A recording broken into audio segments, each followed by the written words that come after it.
Live, Chairman. Thank you, Mrs. Fuller. Good evening and welcome to this North Western Area Planning Committee meeting today, Wednesday, the 10th of February 2021. My name's Councillor Maddie Thompson. I'm the chairman of this committee. And while I think of it, I'm looking sideways so that I can read, not staring out of the window. The meeting is held under newish regulations which came into effect on the 4th of April in response to the COVID-19 pandemic. There are just a few housekeeping issues to run through. First of all, could I please ask everyone present in the meeting to ensure your microphone remains muted when not addressing the committee. This is to reduce background noise and avoid any unintentional disturbances. You could keep your videos on if that's possible. I appreciate some people have trouble with the internet bandwidth, but if you can, that's a good thing. Where did I get to? We're being hosted remotely via conferencing software, which allows members of the public to virtually attend the meeting whilst being able to protect themselves and others and observe the government's lockdown measures. We're streaming this meeting live as well as recording, and by being present in the meeting, you are giving your consent to being recorded. Members and officers, during each item, please use the hands up function of the meeting to indicate if you wish to speak. I will then invite you at the appropriate time. Members are reminded that apart from points of order or indicating that you must leave the meeting, the chat function should not be used for questions or any other purpose. When speaking and referring to the agenda papers, please ensure you reference a page or paragraph number and keep your contributions as clear and concise as possible. When invited to speak, please ensure you turn on your microphone. Now, may I ask officers taking part to introduce themselves. So we'll start with Mr. Lee. Good evening, members. I'm Matthew Lee, Lead Specialist Place and Chief Planning Officer at Malden District Council. Thank you. Thank you, Mr. Lee. Mr. Johnson. Good evening, members. My name is Michael Johnson. I'm the Lead Specialist Development Management. Thank you. Thank you. Mr. Lawrence. Members, my name is Derek Lawrence. I'm the Interim Senior Specialist for Development Management. Thank you. Mr. Sargent. Good evening, members. I'm Julia Sargent, Specialist Development Management. Thank you. Thank you. Ms. Parker-Haynes. Good evening, members. I'm Hayley Parker-Haynes and I'm a Senior Caseworker in Development Management. Thank you. Thank you. And Ms. Marden. Good evening, members. I'm Sophie Marden and I'm a caseworker for Development Management. Thank you. And Mrs. Fuller. Good evening, members. I'm Katie Fuller. I'm clerk to this evening's committee. Thank you. Are there any other officers present who are taking part in the meeting as opposed to supporting it?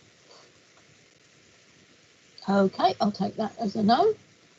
So before I call on the clerk to take the roll call of committee members, can I ask those councillors in attendance to introduce themselves, please? Good evening, Gritty Morris in the House. Thank you. Right, Mrs. Fuller, could you please take a roll call of members to confirm who is in attendance? Thank you. Yes, Chairman. Starting with Councillor Durham, please. Present. Thank you. Councillor Mrs. Fleming. Present, Katie, thank you. Thank you. Councillor Jarvis. Present, Katie. Chairman, welcome, members. Thank you. Councillor Keys. Good evening, Katie. Good evening, Chairman. Good evening, councillors. I'm present. Thank you. Councillor Morley. No. Councillor Siddle. Good evening, Katie. Present. Good evening. Councillor Mrs. Thompson. Oh, I'm here. Thank you. I'm just going to send a quick message to Councillor Morley. Okay. Councillor Miss White. Someone else could. Miss White is quite likely to be late. She often is. She has difficulty with getting back for 6 o'clock meeting. So could you mark her as apologies and then hello, you know, we can see that if she comes. Clive says he's trying to get on, he said. Got Oh, okay. Next me, okay. So whether he's got internet troubles, I don't know. I don't know. We are rather in the back of beyond, both of us. Yeah. Councillor Siddle, your hand's up. Did you want to say something now? I do actually. What I would prefer in future, if councillors aren't going to be present, that they write formally to the clerk and to the committee clerks, rather than it being through the chairman of the committee. That is not following the correct constitution. So in future, could we please ensure that any apologies for absence are done in a formal way, and not the chairman saying that they're possibly going to be here and possibly going to be late, because that is not correct procedure. Thank you. Well, they're not apologies if they're possibly going to be late. It is normal to send your apologies to the chairman of the committee. Yes, you're right, if people know in advance. They should inform the committee clerks, but very often they don't know in advance. So obviously, I will pass that on. Thank you. So therefore, your statements are not valid, Chairman. So that's what I'm trying to say. I will think about that. A statement that someone may be late, as far as I'm concerned, is valid. But let's move on. I think we've rather covered item 2, which is the apologies for absence. We haven't actually received Please, Chairman, I've got my hand up. Clive just phoned me. It says he's trying, it says he's got to add a password. It's just going round and round in circles. I don't know whether anybody can help him from IT. Yes, but can someone in the background there please help Councillor Morley? Because he's trying to attend. He hasn't given his apologies because he isn't trying to apologise. He's trying to attend. Thank you. Right, item 3, minutes of 13th of January. It's recommended the minutes of the meeting held on 13th of January 2021, found on pages 7 to 16, are approved as a true and accurate record. I so move. If you wish to second that motion, please unmute your microphone and state your name now. Somebody? Anybody? Seconded. Thank you, Councillor Fleming. If any member wishes to raise any matter of accuracy, please use the hands up function to indicate, and I will invite you to speak.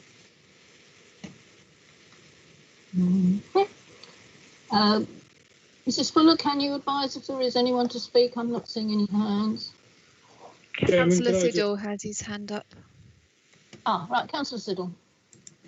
Thank you, Chairman. Yeah, there is a matter of accuracy on page 8. In terms of the sequencing of the minutes, they're incorrect. If you look at the recording, Councillor Durham did not advise the committee after the discussion and after the debate. Councillor Durham advised the committee about the possibility that if we don't approve it, it might be contrary to the LDP before the debate took place. So therefore, because of Councillor Durham's statement, I am concerned about his opinion about that particular application. However, the sequencing needs to be changed. If the clerks need to look at the recording, they can do so. But Councillor Durham advised the committee before any lengthy debate took place. Thank you. Okay, Councillor Durham, do you have a comment? Do we assume that the recording is correct? I recall I made that statement after it became evident that the decision. So it was certainly at the latter stages of the debate prior to the vote. It wasn't. It didn't preempt any of the debate, but that's as I recall it. I don't know if any other members feel that. If we do agree the minutes, it'll be subject to committee clerks checking that. Councillor Jarvis. Yeah. Yes. So if I've got 2 points to raise, but they were just coming up later on the next page. But with regards to that point that Councillor Siddle's raised, I do recall that Councillor Durham spoke first because I called the application in. I was a little bit surprised not to speak first. So I think Councillor Durham did speak first on that application. I do recall that. I don't know if that helps, Chairman. I think he might have. Presumably, I had put the recommendation at that point. If I hadn't, I obviously should have. Well, I think if okay, you could do the clerk can look at that and perhaps rectify the minutes. Yes, we will absolutely do that. The recording tells us what we need to know. So, oh, sorry, one of my screens disappeared. Yeah, we'll rely on the recording for that. Thank you, gentlemen. Did you have another point, Councillor Jarvis? They're very small points, but if I may just draw them to your attention, that they're sort of really just wording errors. On page 213 or page 9, depending on what you're looking at the top, it refers to, so section 171, it refers to, fourth line down, improvement in the visual impact overweighed the harm. I'm sure that's meant to say outweighed, unless that's a terminology I'm not familiar with. That should say outweighed. I would think so, yes. Okay, and the only other point, this is again a very small point, but you know, if we want to get these correct, is on page 14 or 218, depending on your reference point, section 175, halfway down that page, and it says a number of reasons for approval were discussed and along with information provided by the lead specialist placed. Obviously, that's not a very good sentence. I suspect it's just the insertion of the word "and," Chairman, if I might suggest. But you know, nevertheless, as it stands, it's obviously not worded correctly. No, okay. Well, I'm happy to accept those. If anyone else objects to those changes, now is the time. Councillor Siddle's point, obviously, I think we need to go back to the recording. So those particular points aside, can we please agree those minutes as duly proposed and seconded? Agreed. Any dissent? No. You've done it. Councillor Jarvis, I was just going to ask if that's a legacy hand. Right then, we will, that's agreed by assent, those minutes, with those points aside. Declarations of interest, I had to read this bit, I'm going to move it. To disclose the existence and nature of any disclosable pecuniary interests, other pecuniary interests or non-pecuniary interests relating to items of business on the agenda, having regard to paragraphs 6 to 8 inclusive of the Code of Conduct for members. Members are reminded that they're also required to disclose any such interests as soon as they become aware, should the need arise throughout the meeting. If any member has an interest to declare, please use the hands up function now to indicate, and I will invite you to speak. Councillor Durham, I see you first. Thank you very much, Chairman. I have a non-pecuniary interest as a member of Essex County Council because they are statutory consultees in respect of several elements relating to the agenda, but I also have a pecuniary interest in respect of item 5 on the agenda, so I will be leaving the meeting at that point. And I trust somebody will text or WhatsApp me when it's ready, when I'm free to come back in, but I will be logging out. Thank you. We certainly will. Thank you. Anyone else, Mrs. Fuller? Can you see anyone else? No, there's no one else. So, in fact, it's your time to retire, Mr. Councillor Durham. Your hand is up. Is that a legacy hand? It is a legacy hand, but au revoir, see you later. Thank you. Okay, see you soon. Because we are moving on to item 5, which is the Warren Golf Club, Old London Road, Woodham Walter. Councillor Durham's explained he has a pecuniary interest, so he's left the meeting. In a moment, I will call on the officer to present the item, but members, I'm just giving you a reminder, if you wish to speak, please make it known by using the hands up function. Sergeant, could you present the report, please?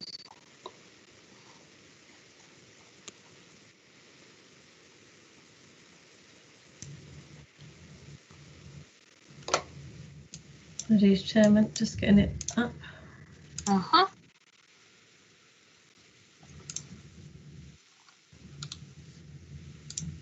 Right, hopefully you can all see that. I can, thank you. Evening, my ward. Right, planning permission is sought within the Warren Estate for additional tourism and interrelated leisure development, comprising of 70 holiday lodges with associated change of use of the land within 2 areas of the site, alterations to the existing Bundsey Clubhouse, an extension to the Bundsey car park and a new golf academy. So this is a location plan for the application site, which shows the Warren Estate. within the parish of Woodham Walter and in a rural location. Due to the scale of the site, the red line can be quite hard to see on this plan. However, the site extends to almost the entire Warren estate and is 113 hectares.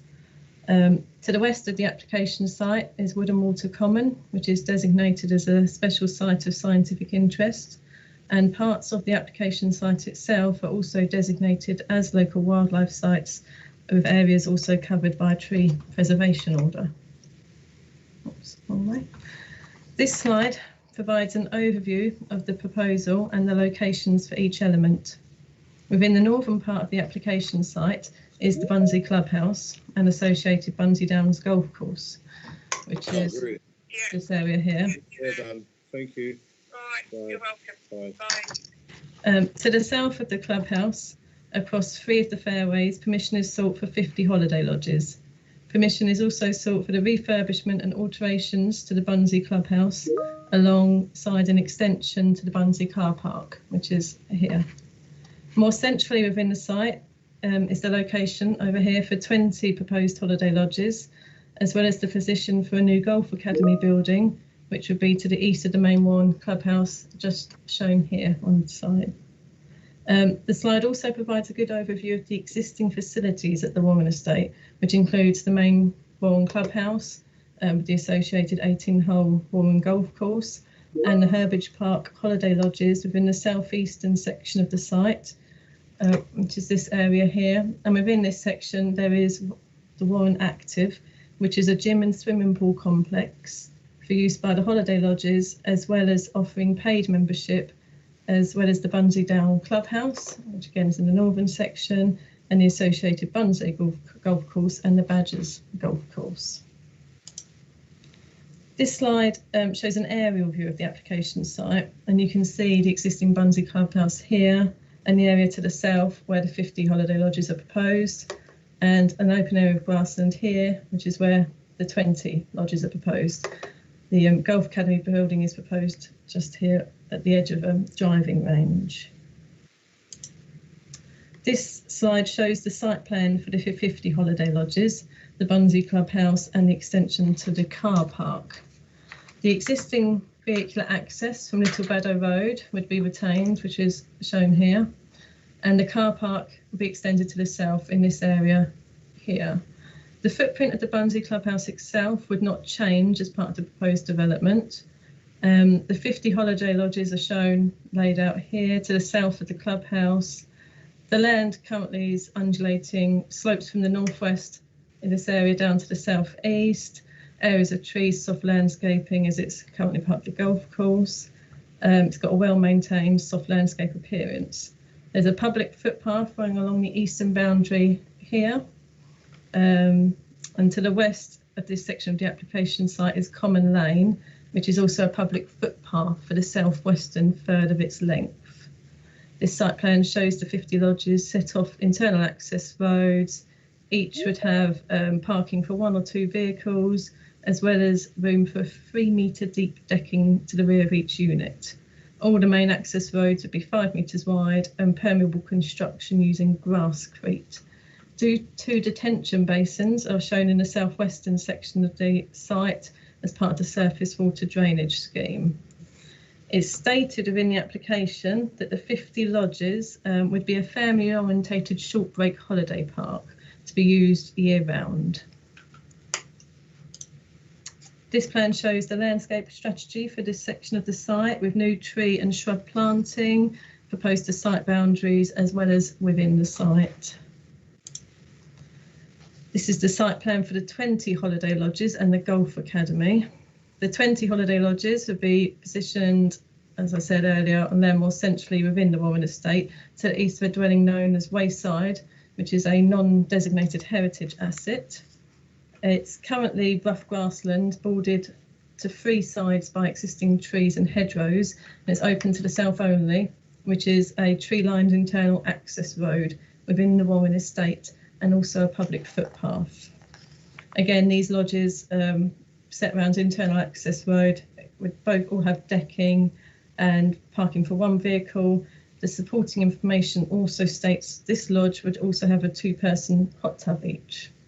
and it states that the lodges would be for adults only.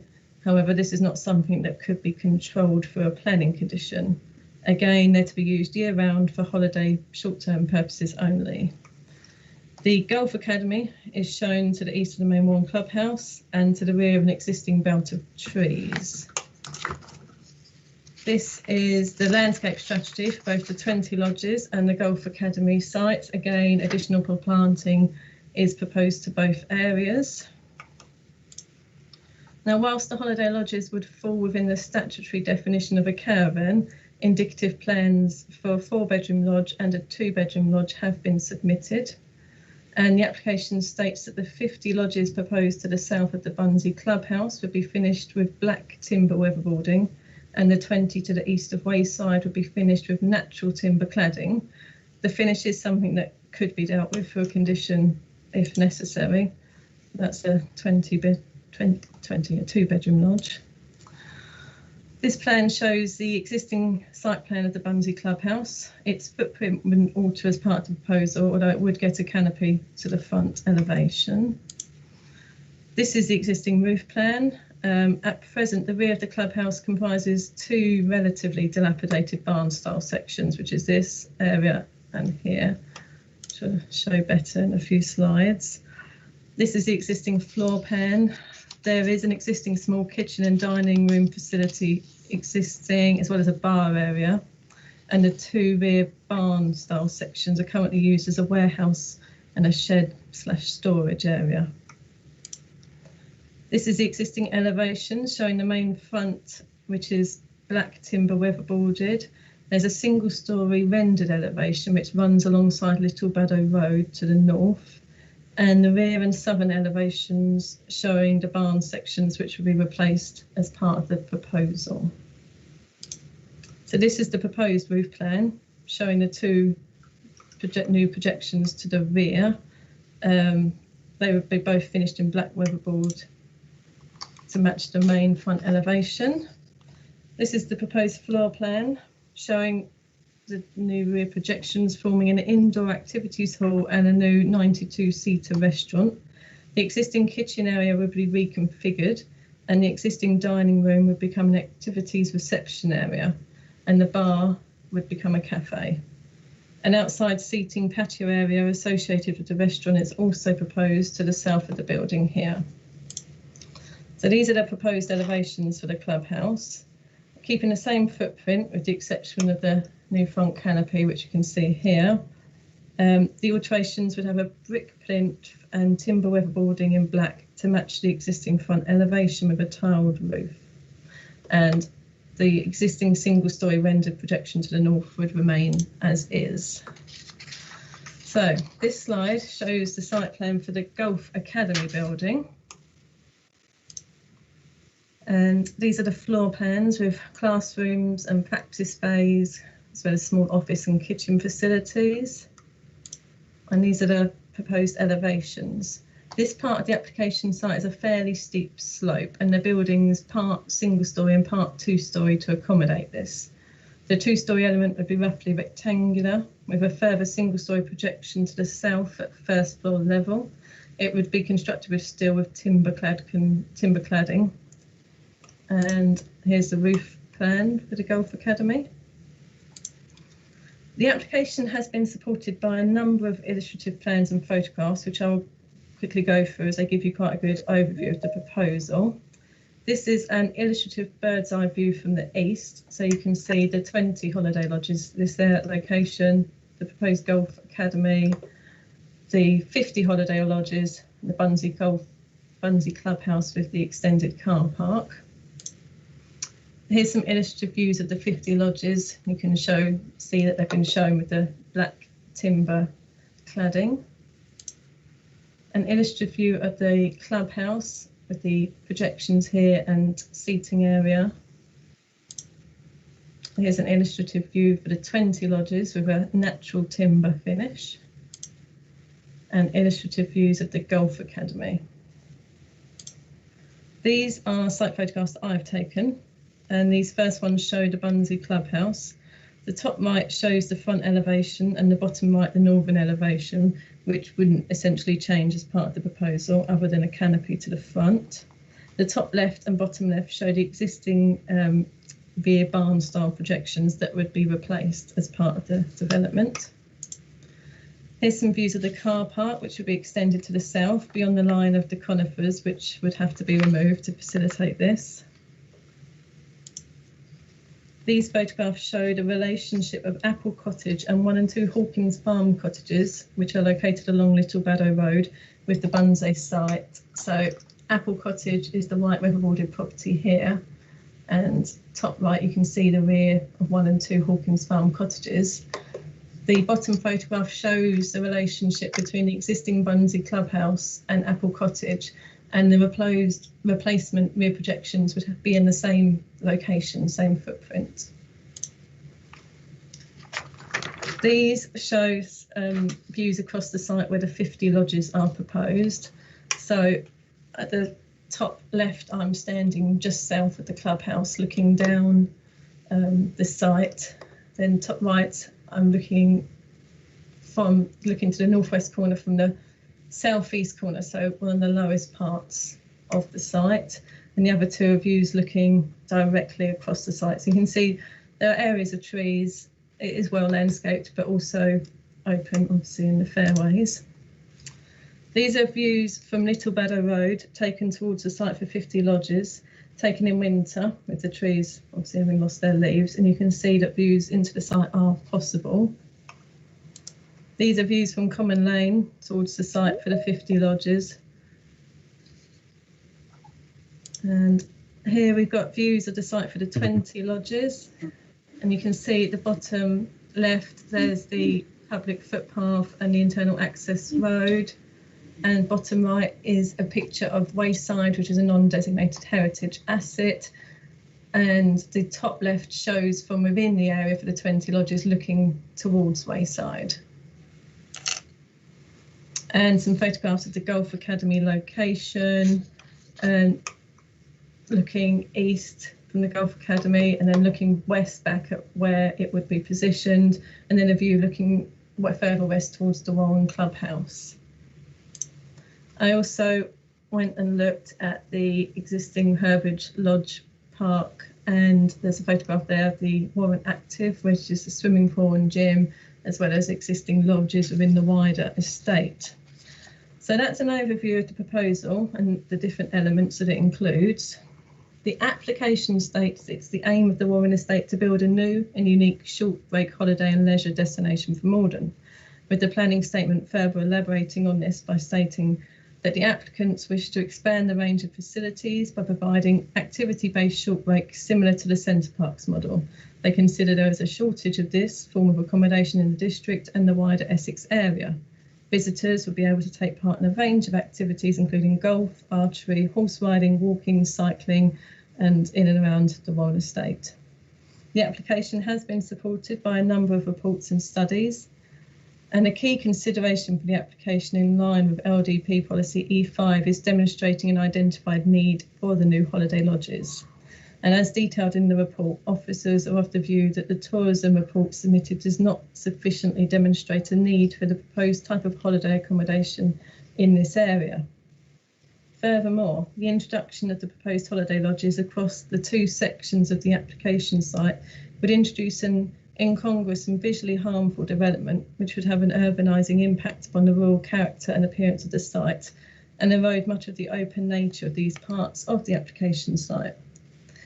The application also has a number of adjacent residential dwellings, and it's considered that the redevelopment of the Bunzey Clubhouse and the use of the land to the south for the 50 holiday lodges would result in harm to the amenity of the area through noise and disturbance, and would materially harm the amenity of occupiers of the dwellings along Little Baddow Road, namely Apple Cottage and 1 and 2 Hawkins Farm cottages, which were shown in the photographs, and Environmental Health have raised an objection on this basis.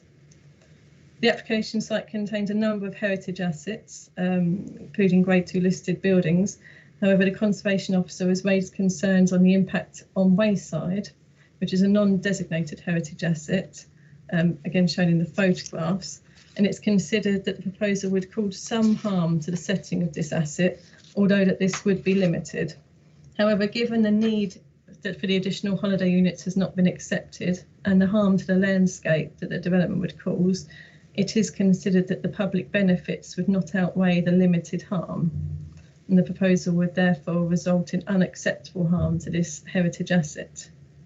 Essex County Council Highways have been consulted and have raised no objection, subject to conditions.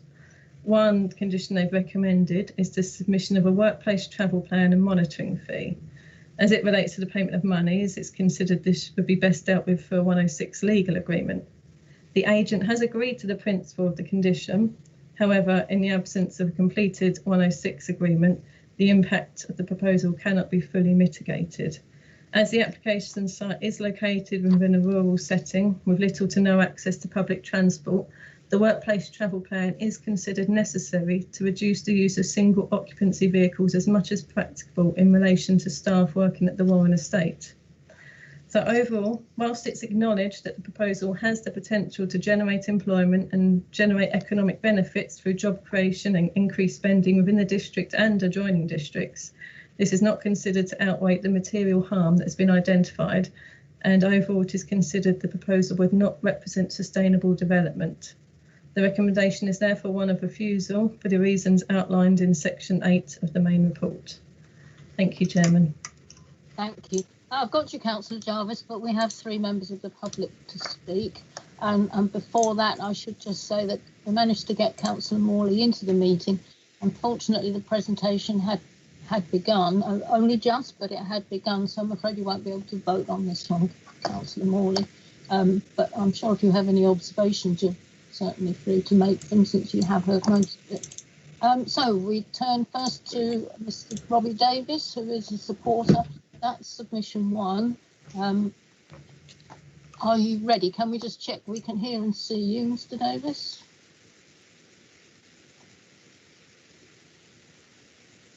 Councillor Thompson, I don't believe Mr. Davis has joined us. Did he not join us at all? No. Right, okay. That being so, then we will have to move on to submission 2, which is from Mr. James Rushton, presumably Councillor Rushton, speaking for the Parish Council. Mr. Rushton, Councillor Rushton, can we make sure we can hear and see you, please? Yes, here I am. There we go. Thank you. Right, please get yourself ready, make yourself comfortable. You have 2 minutes from when you start to speak, and I am pretty strict about that. Thank you. I've tested it. Thank you. Thank you very much. Woodham Walter Parish Council and 182 others, mostly residents, consider the proposed development to be unsustainable for the following reasons. It lays outside of this Arcadian village's defined settlement boundary and as such represents an inappropriate development without justification. The application sites play an important role in creating and maintaining the intrinsic character and tranquility of the rural setting. The development will destroy this important setting, affecting the western end of the parish. There is no demonstrated or proven need for holiday lodges or that any such lodges will be accepted under the Go Active brand, given the facilities and their size offered by the applicant. The lodges and associated infrastructure will have an urbanising impact, failing to protect the intrinsic character, beauty and tranquility of the countryside by intruding into it with a loss of high-value landscape. The development will materially harm the amenity of the parish through noise, light, traffic and pollution, and will directly and adversely impact on the adjacent properties and the wider area. Occupancy levels potentially equating with the parish population are not reflected in consequential vehicle movements, including those beyond arrival and departure, impacting on road safety on local narrow lanes without footpaths or lighting. The 20-unit site will adversely affect the setting of the Arts and Crafts Building Wayside and that of the Warren-listed building complex, not mitigated by any benefit. The stated employment levels are hypothetical and considered unrealistic. The stated financial benefit is hypothetical, not outweighing the detrimental and devastating effect on the countryside. There is no perceivable benefit to the community, just a major adverse impact, and there is no aesthetic value to the proposals. We strongly urge you to support your officer's recommendation and to refuse this application on environmental and sustainability grounds as detailed in the NPPF, the LDP and the VDS, and as stated in our response objection. Thank you, Councillor Rushton. Right, I now move to the applicant, Mr. Moran, to read out their submission. Again, can we just check that we can see you and hear you, Mr. Moran? Hello there. Hello there. Oh, hello there. Right, same for you. Please, make yourself comfortable, get ready to begin, and you have 2 minutes from the moment you start. Thank you. Thank you. 3 years ago, the Warren Estate started work to develop a unique holiday venue for the Malden area. Activity-focused, short-break destination of the highest quality. Based broadly on the Centre Parks model, it has been designed to encourage adults and children from all over the UK to visit. We consulted widely and feedback was unanimous. Malden have nothing of this nature and there would be strong demand. The economics of Malden are compelling. Nearly £3 million per year into the local economy from 17% increase in Malden's annual stay and visitor nights, resulting in 97 full-time equivalent jobs. In normal times, this project would be represented a huge new contribution to the local economy. But with the COVID-19 pandemic, the impact is greatly magnified. It will bring employment opportunities and much needed all-round custom to Malden's attractions, pubs, restaurants and shops. Our case officers recommended refusal for reasons we understandably refute. We do not believe this economic benefit has been given due weighting or the concerns raised appropriately considered against detail and mitigating presented. We confirm these lodges will remain in our full ownership but licensed to offer short break under the Whole Seasons Go Active portfolio, and we accept occupancy conditions that safeguard this. We doubt any district council are currently considering an application that delivers an immediate £7 million investment into the local tourist economy. Councillors are mandated to promote the interests of the community, and fundamental to this is a strong and vibrant economy. By granting permission for this application tonight, the committee will demonstrate they support established and reputable local businesses prepared to invest heavily in the Malden district. Thank you. Thank you, Mr. Moran. Right, I'll put the recommendation, which is that the planning application for the Warren Golf Club be refused for the reasons detailed in section 8. I'm going to ask for a seconder, as always, with the proviso that this is... Thank you. Thank you, that's Councillor Jarvis, but this is for form's sake and it does not oblige either of us to vote in that way. It is simply to get something on the table to debate. So thank you, Councillor Jarvis. You had your hand up first, and in fact you called it in, although it would have had to come anyway, being a major application. So off you go, Councillor Jarvis. Thank you, Chairman. First of all, I'd just like to say, well, in pre-COVID times, I did visit the Warren. I thought that was appropriate so I could get a balanced view. I've obviously had the opportunity to listen to John Moran talk about the advantages of the site. And I've obviously also attended a number of parish meetings, and I've listened to a lot of local parishioners talk about their concerns. And, of the 201 that have written in, of course, 90% of them were objecting. So I've tried to make myself as familiar as I can with this application. It's a serious and somewhat complex application. If I could just break it down and then give my sort of views on a few items for consideration. I mean, there are various parts to it. There are clearly two sets of lodges going up in different parts. There's a clubhouse, there's car park impact, and there's a golf academy.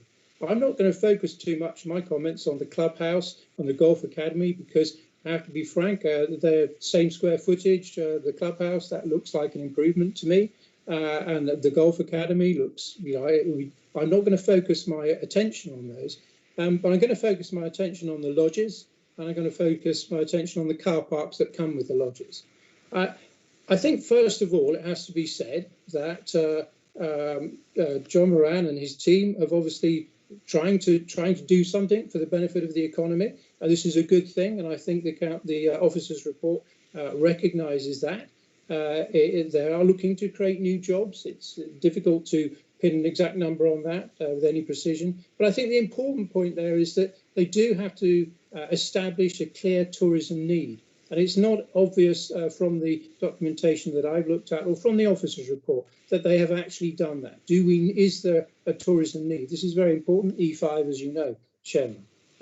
I think in going there and talking, I'm well aware that John Mann and his team are very focused on trying to protect the local wildlife, trying to put mitigating factors in to sort of encourage wildlife, etc.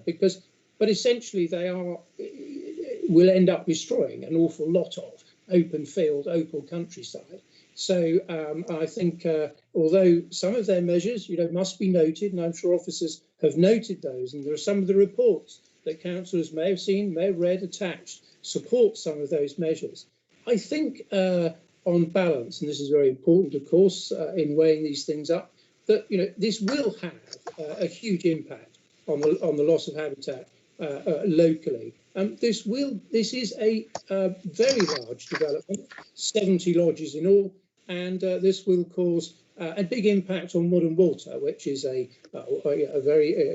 village that is very much in the country, very much a sort of rural village, of sort of 500 people and 250 dwellings. So sticking clearly having 70 lodges has a big impact. If everyone's got a car and they go into the village, this has a big impact locally. I think the point's been mentioned by the officers about the visual amenity aspect. Some of the houses nearby, some of the roads nearby, and the footpaths, they will see these lodges, and there are obviously a lot of them. There's a lot of, obviously, a few holes on the golf course, 4, I believe. So I think the other point which has been mentioned, of course, is that this is like a centre park. So I think I don't think it's really proven, and I'd be pleased to hear officers' comments on this, that they have all of the facilities that some of us might think of that a centre parks would sort of have. I know they've got a swimming pool and a gym, but they're there for the people who are already there in the lodges that they've already got. Whether they've really got the facilities other than golf to provide the sort of centre park initiative is possibly questionable. And if they haven't, where are those people going to go? And the answer is they're going to be travelling around into Woodham Walter, possibly travelling to Malden, that sort of thing. That's a lot of traffic in the rural area. So, Chairman, just to sort of conclude, I think the impact on the rural character, loss of habitat, is a big issue. The visual amenity loss is a big issue. And I think there isn't a proven need with regards to the tourism. And I think those are aspects which I'd like councillors to consider. Thank you very much, Councillor Jarvis. I don't actually see any hands up, so if anyone would like to put a hand up, please do. Mr. Lee, did you want to come back with any of that? Councillor Jarvis said you might wish to make a comment, but if you'd rather save it to the end, then please do. Yeah, that's not really anything to add specifically, so I'm happy to wait. Thank you very much. I didn't see who was first, Councillor Fleming or Councillor Siddle. Sorry, I think it was Councillor Fleming. Thank you, Councillor Siddle. We'll go with Councillor Fleming. Thank you very much. Councillor Fleming. Thank you, Chair. I know this area well, and I'm afraid for me, although I note the applicant's comments about economic benefits, I'm afraid from what I've read and heard, I'm afraid the harm I feel would outweigh the benefit. I'm afraid that's my thought at this stage. Thank you. Thank you. Councillor Siddle. Thank you, Chairman. Yeah, I can see the benefit in this development. I can see the benefit for the district in this particular development, and the fact that it would bring new jobs and it would bring tourism and it would bring extra revenue to the area. So there is that positive element to it. However, I really, on the balance of it and the overall weight in terms of the size of it and the complexity and how much there is, that then outweighs it, and it's going to have too much of a detrimental impact in terms of the scope and the size and the intrusion into the countryside. So in terms of my big thing is really its scale. Yeah, so yeah, in terms of its scale, in terms of its impact, that's the thing that then sways me against the fact that, yeah, we do need perhaps something like this in the Malden district, but on this size and this particular location, I don't think it's right. Thank you. Thank you. I don't see any other hands up. I will just pop in my 2 pence. I've heard 3 very balanced arguments from all the 3 members who have spoken. This application it's certainly not all bad, but it's not all good either. And I think I agree with Councillor Siddle. Actually, I think this might be a very good facility, but I don't think Woodham Walter is the right place to put it. It just does overwhelm the community there for me. So if we have no one else to speak, and I see no other hands up, I think I will actually put the recommendation to refuse to the vote. So I've already mentioned that Councillor Morley, unfortunately, because he had problems getting into the meeting, can't vote. So Mrs. Fuller, could you please take a roll call of the rest of us? I would do this by assent, but this is a big application and I'd rather not. So there's not that many of us to ask. Off you go, Mrs. Fuller, please. So we are voting to refuse the application as per the officer's recommendation. Absolutely. Starting with Councillor Mrs. Fleming, please. 4. Thank you. Councillor Jarvis. 4. Thank you, Katie. Thank you. Councillor Keys. 4. Thank you. Councillor Siddle. 4. Thank you. And Councillor Mrs. Thompson. I'm for the recommendation too. Thank you. So thank you, everyone. 4. Sorry. Sorry, 5-4, none against. No, you're absolutely right. I should have let you speak. Thank you very much. Right, I will move on in just a second, but could we please get Councillor Durham back into the meeting so that he doesn't miss the beginning of the next one? Did anyone message him?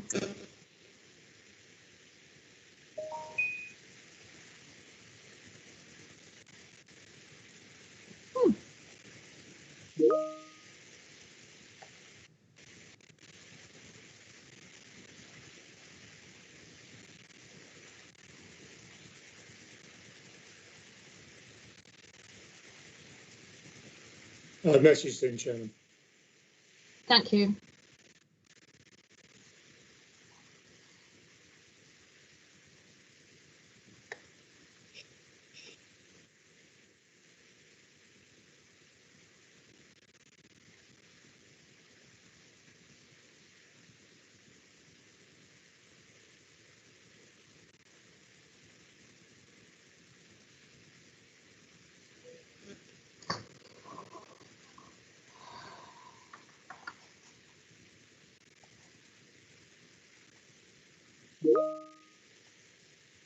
Okay, Councillor Durham is back in the meeting and we can now go on. So we're item 6 on the agenda, which is our second planning application, land adjacent to Ivystone Cottage, Back Road, Tolleshunt, Darcy, although in fact it is in the parish of Tollesbury. Thank you, Chairman. The item is found on, oh, good to see you, thank you very much. Right, this is found on pages 91 to 104. In a moment, I'll call on the officer to present the item. We don't, I think, have anyone to speak on this one. But members, if you wish to speak, please make it known by using the hands up function within the meeting and I will come to you in turn. Right, Ms. Parker-Haynes is going to present, so off you go, please. Thank you, Chairman. Planning permission is sought for the conversion of the existing hay barn and stable building into a residential dwelling. Minor external alterations are proposed. It should be noted that this application is a resubmission of a previously refused application 19-012-774, which was subsequently dismissed at appeal based on the absence of securing the necessary RAMS contribution. This is the location plan. These are the existing and proposed block plans. This is the existing floor plan, the proposed floor plan, These are the existing elevations and the proposed elevations.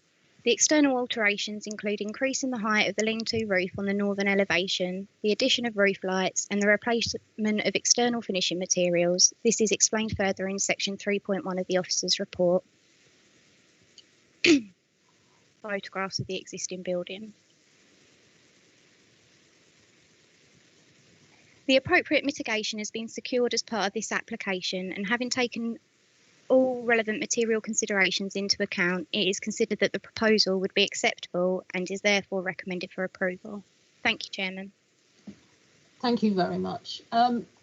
Before I put the recommendation, can I just ask you, Mr. Lee, and you might want to pass it on to another officer. Ms. Parker-Haynes just said that this was dismissed by the inspector on the grounds of not having the RAMS contribution agreed. Is that the only reason? And the next question is that sorted out? I presume it is.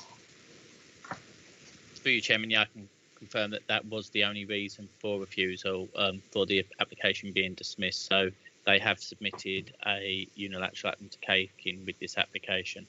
Thank you, Chairman. Thank you. So that inspector was happy with the agreement, the principle of development. With everything, yes. As the office report explains, yeah, the appearance. Yeah, I appreciate that, but not everyone yeah, listening. For clarity, yeah, exactly. Yeah. For everybody that's just for clarity, yeah, just in for case clarity, everyone hasn't. Yeah, the inspector went through matters and considered it acceptable in relation to location, appearance, etc. Thank you. Okay. Well, I'm actually. Councillor Morley and I are the ward members, but Councillor Jarvis has his hand up first, so I'll go to you. Councillor Jarvis, please. Yeah, thank you, Chairman. You asked the question, one of the two questions I was going to ask, and obviously Officer Lee has clearly answered that question, that the inspector only commented on RAMS. The only other question if that is the case, the only other question I've got is, this is a development which is a sort of barn conversion outside of the LDP, and obviously there were a number of reasons why it was originally objected to by the council and by officers. I just wondered if Officer Lee could sort of comment, if irrespective of what the inspector said regarding RAMS, would he have a different view on this application other than that one point? I'll ask him, Mr. Lee. Through you, Chairman, it's not my place to comment on that, I'm afraid. You know, the application has got a recommendation of approval based on the previous appeal decision, which is a significant material consideration and determination of this application. Thank you, Chairman. Thank you. No, thank you. Okay, that's the nearest to an answer you're going to get, I'm afraid, Councillor Jarvis. I absolutely understand the position of the officers. They can only say what they can say. I saw Councillor Morley next, and then Councillor Keyes. Thank you, Chairman. Yes, I know the area of the site, and I've driven past it a few times, and the access and feasibility seems fine to me. Thank you. Thank you, Councillor Keyes. Oh, really, thank you. Could I go back to the pictures, please? The photographs of the barn, please.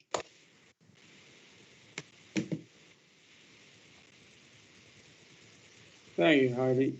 And did you say they were going to make it higher? Did I understand? Through you, Chair. Yeah, this aspect of the proposal will be made higher. That is shown here. Right. So that not quite level with the roof, but level with the front bit as such, from what I can see on here.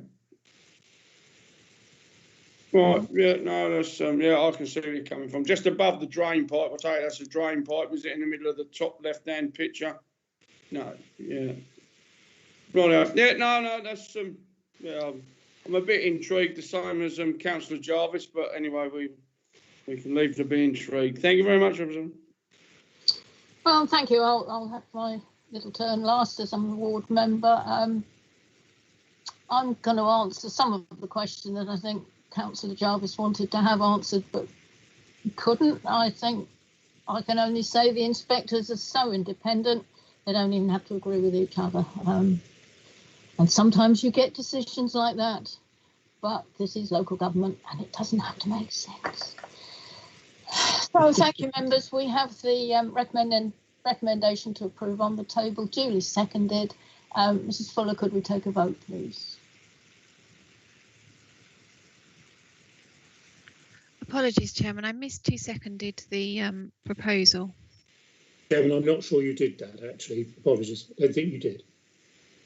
I thought I did. I'll second it. Yeah, Second it. I'm sure somebody did. Thank you. Maybe I didn't, in which case I apologise.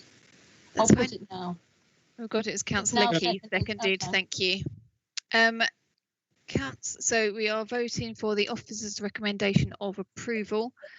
Starting with Councillor Durham, please. 4. I agree. Thank you. Mrs. Fleming. 4, Katie. Thank you. Thank you. Councillor Jarvis. 4. Thank you, Katie. Thank you. Councillor Keys. 4, please, Katie. Thank you. Councillor Morley. 4. Thank you. Councillor Siddle. 4. Thank you. Councillor Mrs. Thompson. 4. Thank you. That is 7 for, none against and no abstentions. Thank you. So Ivystone Cottage has approval in line with the officer's report and recommendation. So now we're moving on again, and this is going to be an interesting one. Item 7 on the agenda, which is barns adjacent to Mosklyns Farm, Chelmsford Road, Purleigh, which we did see last time.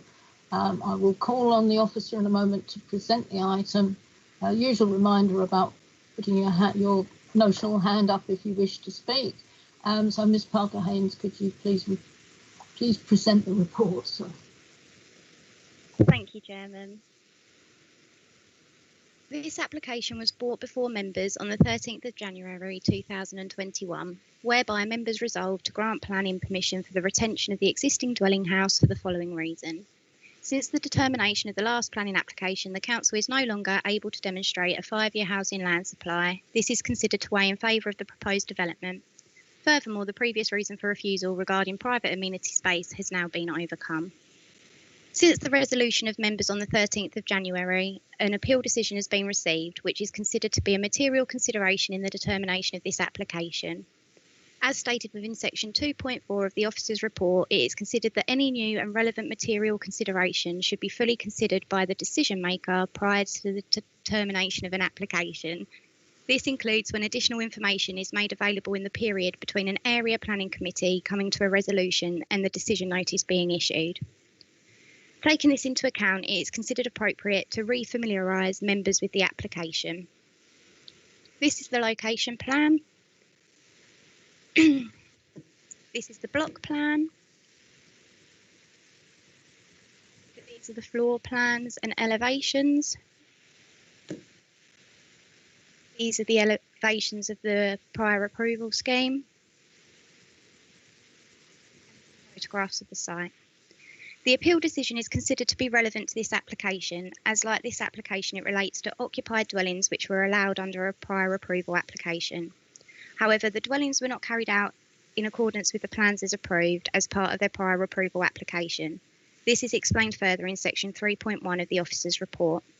The poignant points of the appeal and their relevance to this application are explained in great detail within section 3.3 of the officer's report. The appeal is attached as Appendix 2 of the officer's report. Point 26 of the appeal confirms the officer's view that the prior approval application for this application is no longer extant and as such does not form a basis for the principle of residential development in this location. Point 71 of the appeal provides further clarification in relation to the purpose of a prior approval application under Class Q.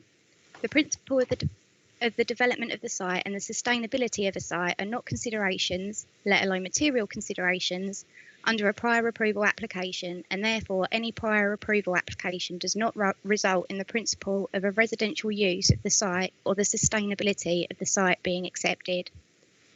Point 73 of the appeal confirms that due to the development having not been carried out in accordance with the plans as approved by the prior approval application, the 2015 prior approval provides no fallback position, has no weight and is not a factor that weighs in favour of the development.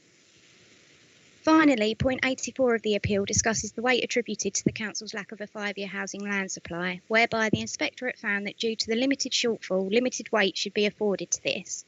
This is particularly relevant considering the weight attributed by members to the Council's inability to demonstrate a 5-year housing land supply in resolving to approve this application. It is considered that the appeal decision provides a material consideration that should be afforded significant weight in the determination of this application. This appeal decision is considered to provide further justification for the refusal of this application in line with the officer's recommended reason for refusal. Thank you, Chairman. Thank you. We do have the applicant to read the submission, at least I hope we do, Mr. Strathern. Okay, good evening. Oh, hold on a minute, just a moment. I was expecting Mr. Strathern. I'm not sure if that is a problem. It does have to be someone who's already written or... Right, okay. Okay, I'm Mrs. Strathern, but yeah, he can read it, that's fine. Okay, thank you. Right, 2 minutes from when you begin, Mr. Strathern, and please, as it's the second time around for this application, you have to restrict yourself to the new material under consideration. So thank you. Where you go. Okay, good evening and thank you for giving me this opportunity to speak. Number one, our application is a single dwelling in a sustainable location that is nearby to the site of at least 5 successful appeals between 2016 and 2019 for residential development along Chelmsford Road, Purleigh. By contrast, the appeal at Maythorpe, which the officers referred to consider of dwellings in a location that no planning application nor appeal has deemed sustainable since 2013, and which were turned down by South Eastern Area Planning Committee. Number two, similar to other appeals for dwellings on Chelmsford Road, the careful and sympathetic design of our proposal does not cause harm to the landscape character, and many residents have confirmed this with their support. We have restored a formerly derelict building sympathetically, and the original barn has been retained. The dwelling is within ribbon of a similar residential development and therefore does not harm the character and the appearance of the area. By contrast, the Maythorpe appeal was for newly constructed building, and the design of that new building was characterised as strong, bold and prominent. All Purleigh, number three, all Purleigh's local amenities are accessible on foot via the implemented footpath, just a 12-minute walk. There's also a D2 bus route, hence we will not have to heavily rely upon car use. By contrast, Maythorpe was described as containing few or no services and facilities within limited or no access to public transport. Our application meets all the council. Number four, our applicant meets all the council's requirements for parking space, garden size, and previous provision of cycle storage. This is unlike the development at Maythorpe. Our proposal improvements to the appearance of the formerly derelict building and is positive addition to Purleigh Village that has no impact on character and appearance of the area, and we respectfully ask for the committee continued support. Thank you very much for listening. Thank you. I'm sorry to bring that on you, but my list said, Mr. I didn't want to do something unconstitutional and render you irrelevant. What a terrible thing to say. So I'm sorry. You did very well having been okay, put into that in that way. Right, I have to put the recommendation.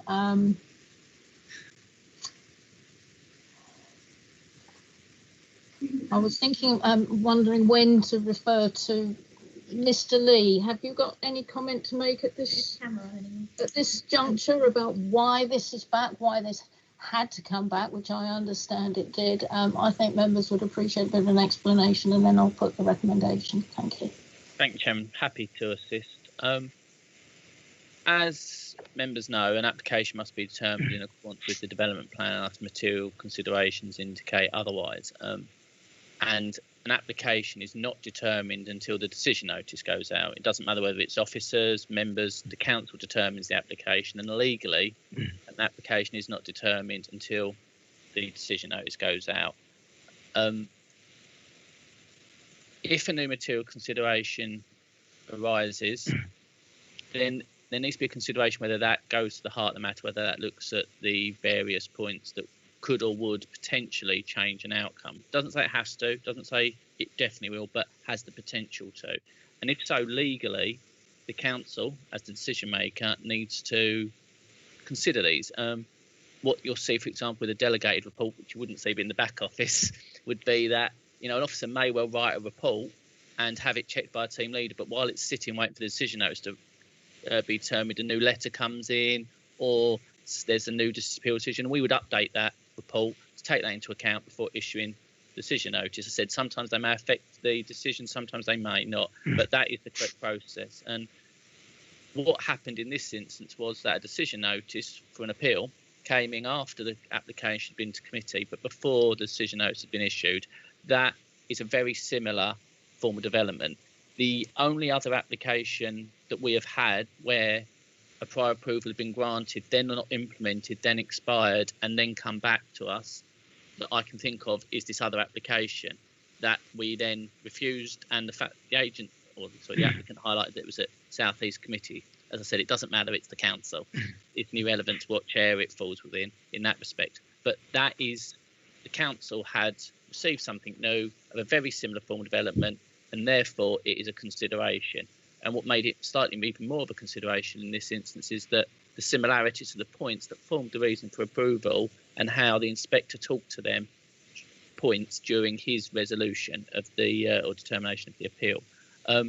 Members will obviously be aware of, for example, the South Malden Relief Road application that went back to members a few months back, I think it's the summer of last year, where it had been granted a resolution for approval by members subject to a certain number of requirements in relation to the delivery of a relief road for a large number of dwellings.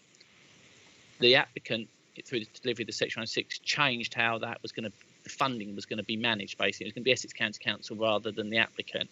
That did not change the heads of terms, did not change the times, did not change anything, but officers still considered that that was a material consideration that had changed, and therefore sent it back to committee. So this is, it's not an unusual thing to happen. It's not something that's, particularly clandestine or unusual, but what it is it's quite unusual, I would say, to have it on something, on a small development, because it's almost unheard of to get an appeal decision that relates so similarly to a very specific, relatively new issue, because as members know, the prior approval is quite a new process. We haven't had a lot of them, particularly. We obviously haven't had ones that have been built differently. So for that, we're in a very much the salad days of the case law and the understanding of this. So it is a very unusual circumstance in that where we find ourselves and why it's come back, but it is the correct legal process that members just need to be aware of it.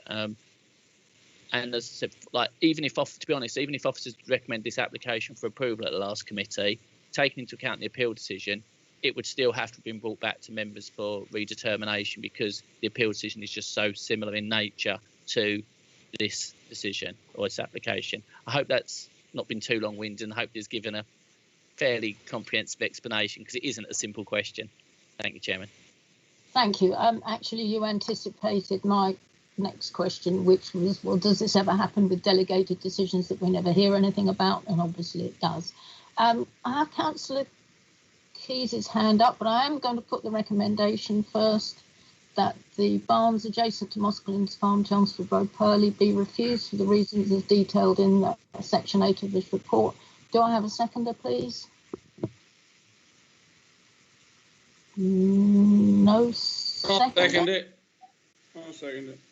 Okay, right. Thank you, Councillor Keyes. I'll say again, as I always do, for those just tuning in, that does not in any way oblige you to vote as you have seconded, because you haven't heard the debate yet. Right. Chairman, sorry, before Mr. Lawrence did raise his hand, I don't know if he wanted to add something. Oh, I'm sorry. Sorry. Yeah, that's fine. I'm sorry. Mr. Lawrence, Yeah. I'm going to hold you up, Mr. Councillor Keyes. I'm very sorry. Mr. Lawrence. Thank you, Chair. Thank you, Chairman. I just wanted to make the point that the appeal decision actually came in the very day after the planning committee. Therefore, bearing in mind that it was so soon after that, officers felt it was incumbent upon them that they had a duty to ensure that members were aware of the appeal decision. So that's what I wanted to add. That's why we brought it back, that it was so up to date and it came in immediately following the meeting. Thank you very much. Yeah, I do understand. Actually, if you put it in a novel, no one would believe you, but these coincidences happen. Councillor Fleming is in fact the ward member, but Councillor Keyes got his hand up first. So, Councillor Fleming, would you like to round up at the end, or would you like to go first? No, Councillor Keyes can go first. He's had his hand up for a while, and then Councillor Keyes, please. Thank you very much, Councillor Fleming, but it was ladies first and you're all that. It's just, thank you very much, Matt Lee, but it might be me that what you said was as clear as mud, but I think I've got the gist of most of it come the end. Have we got any newer or more modern pictures of this now? Because them ones looked a bit old, or was it just me thinking they were an older picture? No, yes? For you, Chair. Yes. These were the most recent pictures provided by the applicant. Right. Okay. I don't believe it's changed much. No, Councillor just Fleming, you must pass it reasonably often. Is that a fair assumption?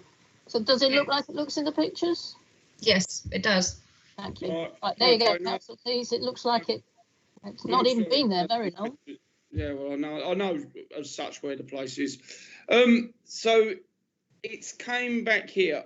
Is this likely to be a regular occurrence, do we think, with other applications, or can't we say that? Don't know.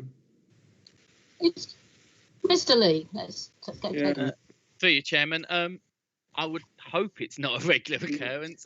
As I said, and sorry, Councillor Keys, if I wasn't particularly clear. And to be honest, No, it was it's quite a long. me. No, it probably was me, and I do put my hand up. It was quite a very long response. I hadn't really thought of a formal response for it, so maybe I should have done, because it would have been a bit logical for me to have. But as I said, the whole prior approval process is relatively new.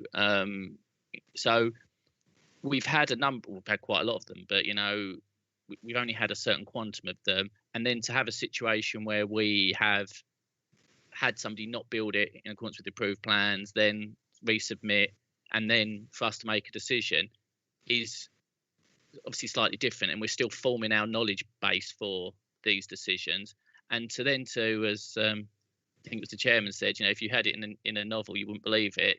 For it to come in the next day, I think that hopefully the chances of this happening aren't too common or too prevalent. But as decision makers, and that's whether it's officers or members, we need to be fully aware of the facts when coming to a decision to have a legally robust decision. So if these things continue to happen, that is the case. I think maybe for a bit of clarity and for comparison, maybe a bit pointless, where sometimes you see reports that have been drafted and at committee before the end of the neighbour expiry.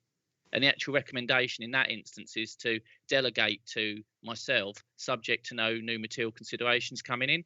And if a neighbour raised a letter or sent in a letter that didn't raise anything new, even if they raised similar points, it would be determined as is. But if they raised something new that was new material consideration, we'd have to send it back to committee the next month.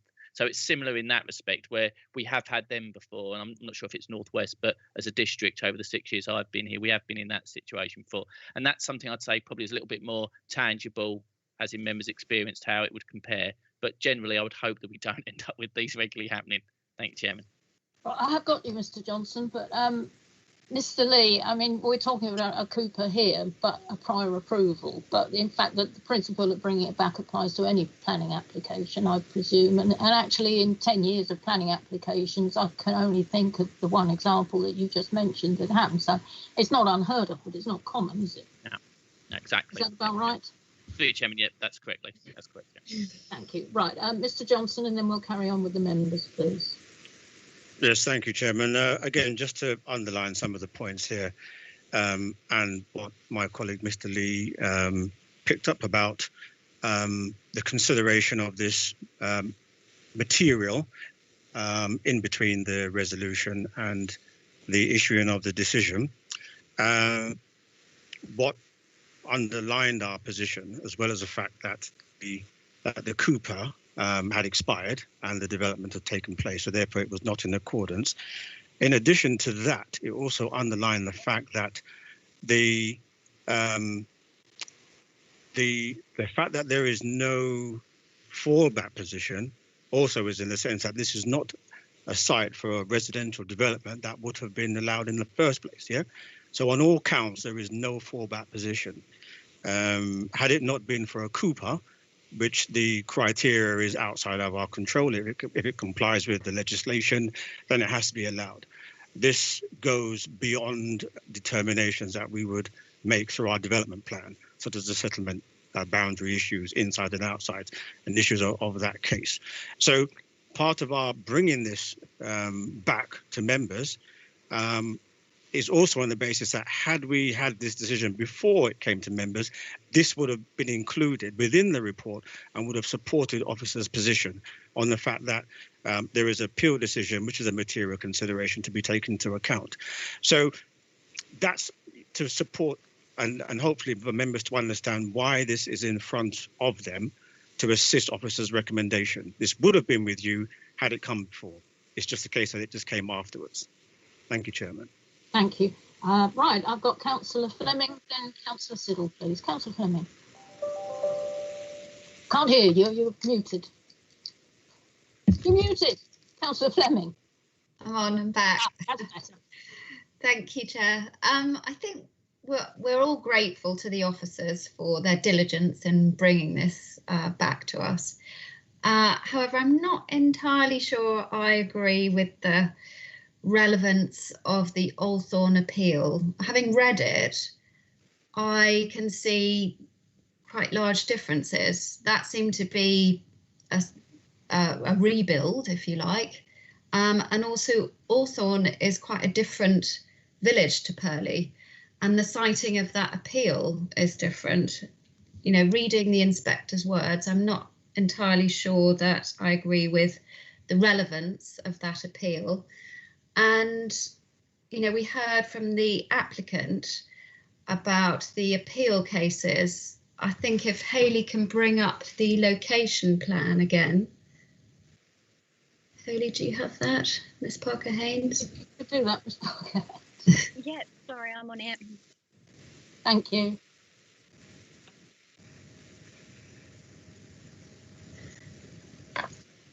Thank you. So if we can see the houses opposite, we've got Tree Lawn, Tye Meadow, Brook House, and then there's Rudley Lodge and Rudley Oaks. I think, as I said before, if this had been brought to us 10 years ago, I probably would have agreed with the officer's recommendation.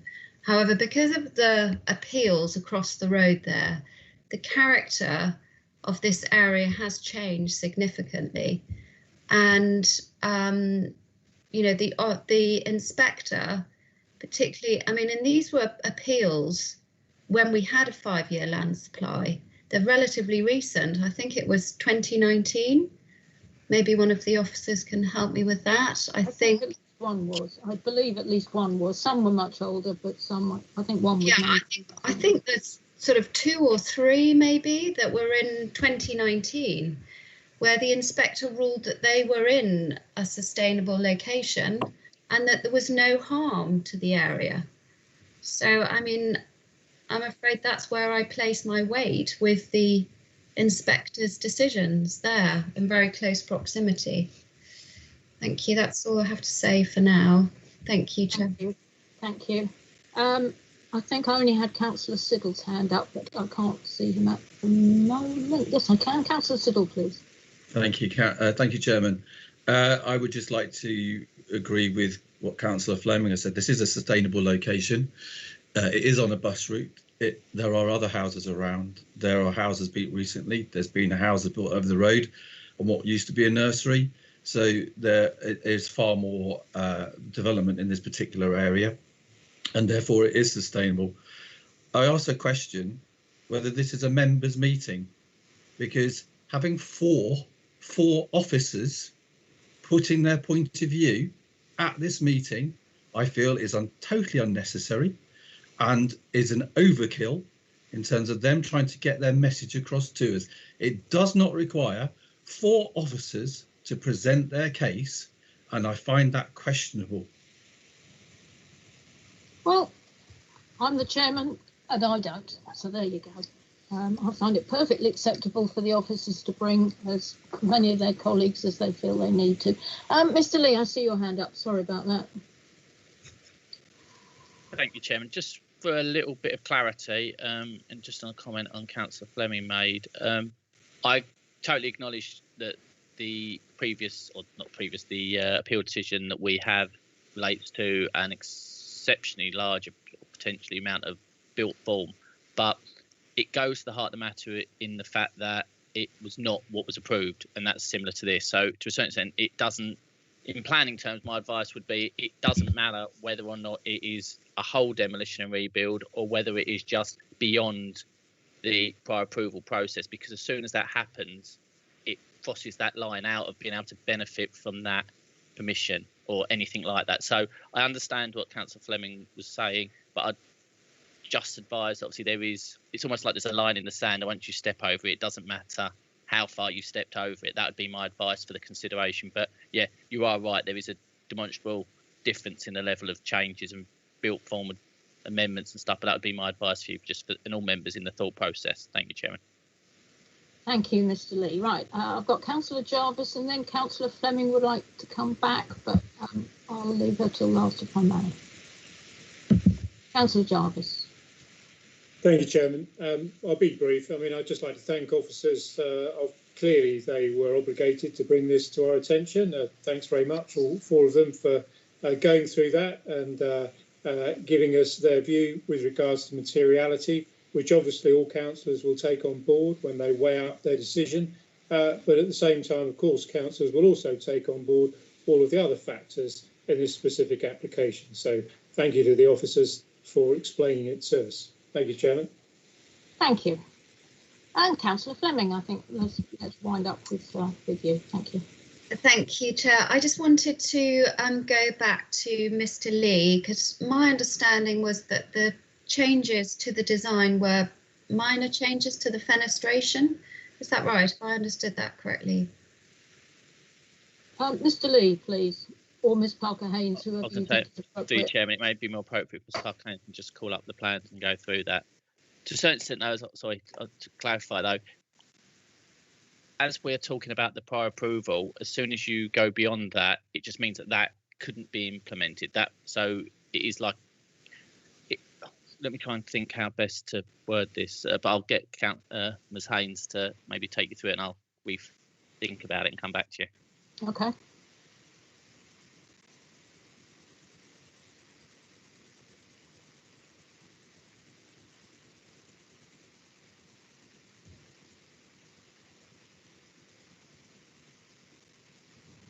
How are you doing there, Mr. Parker-Haynes? Can you get the...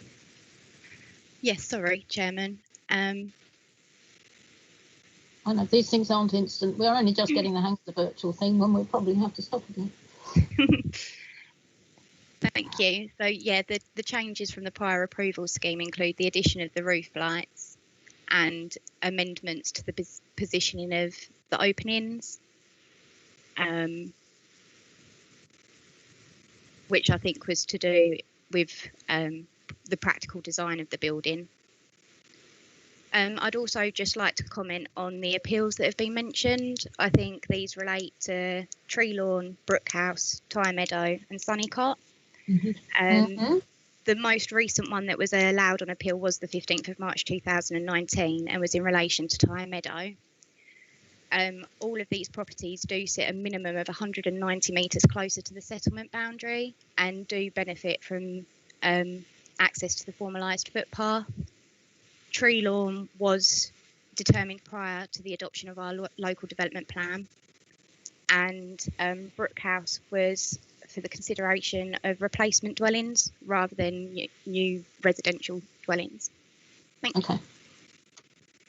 Right, actually that helps. Thank you very much. Right, Councillor Fleming?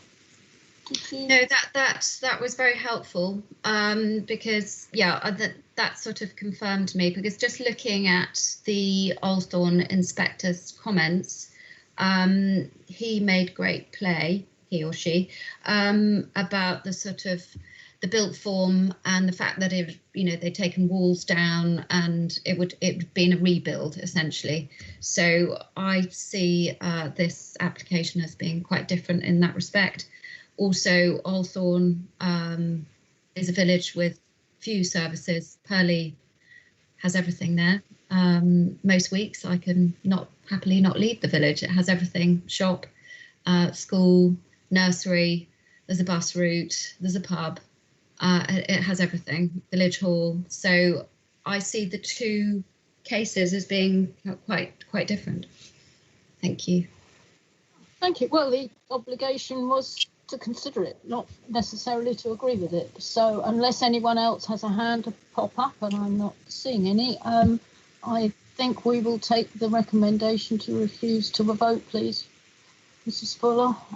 So that's what we're voting on, the officer's recommendation to refuse. Now, actually, before we go there, I have a question for Mr. Lee, because not knowing which way this is going to go, I'm going to need some advice on what we do now, what we might need to do next. So if you could be thinking about that, Mr. Lee, and Mrs. Fuller, could you go ahead with the vote, please? Yes, Chairman. So we are voting for the officer's recommendation of refusal. Starting with Councillor Durham, please. On balance, and it is balanced very delicately, but I'm going to agree the officer's recommendation for this one. Thank you. Thank you. Councillor Mrs. Fleming. Against. Katie, thank you. Thank you. Councillor Jarvis. Against, thank you, Katie. Thank you. Councillor Keys. Against. First Grading. Thank you. Councillor Morley. Abstain.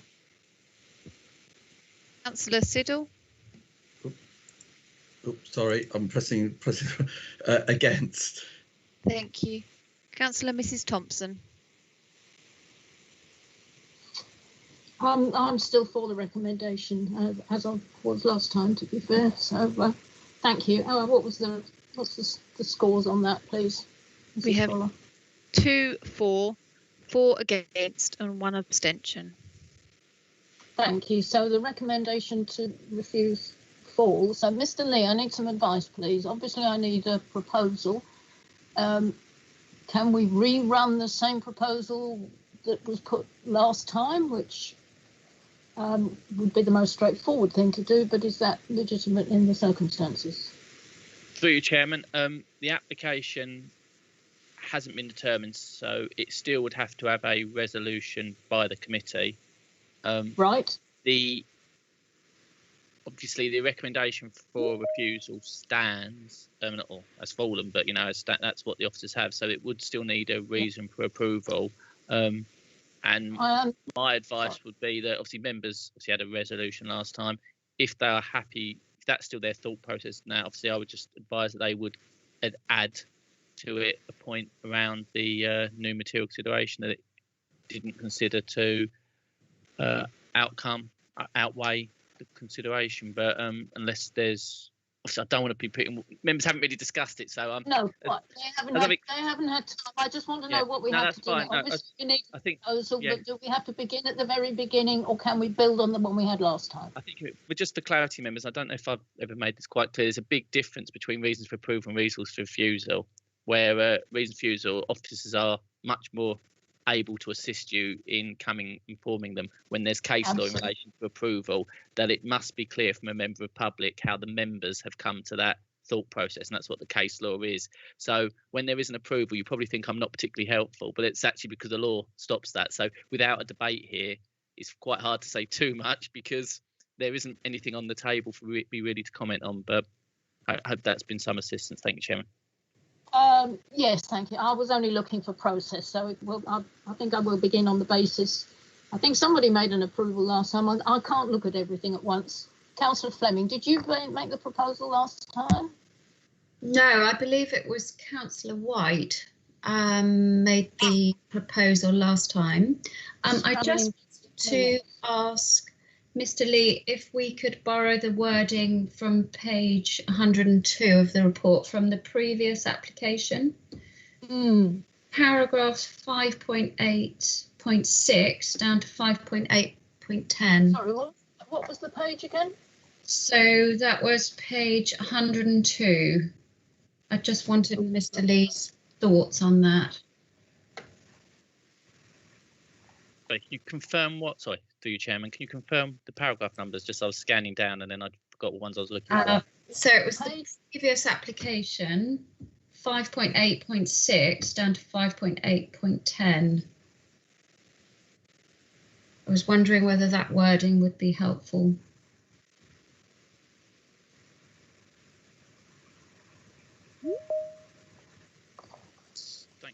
Chairman, sorry for clarity. What page is this? Because Page 102. 102. Okay. Sorry, I've gone too far. Get there. I don't think I'm allowed to say on this paper.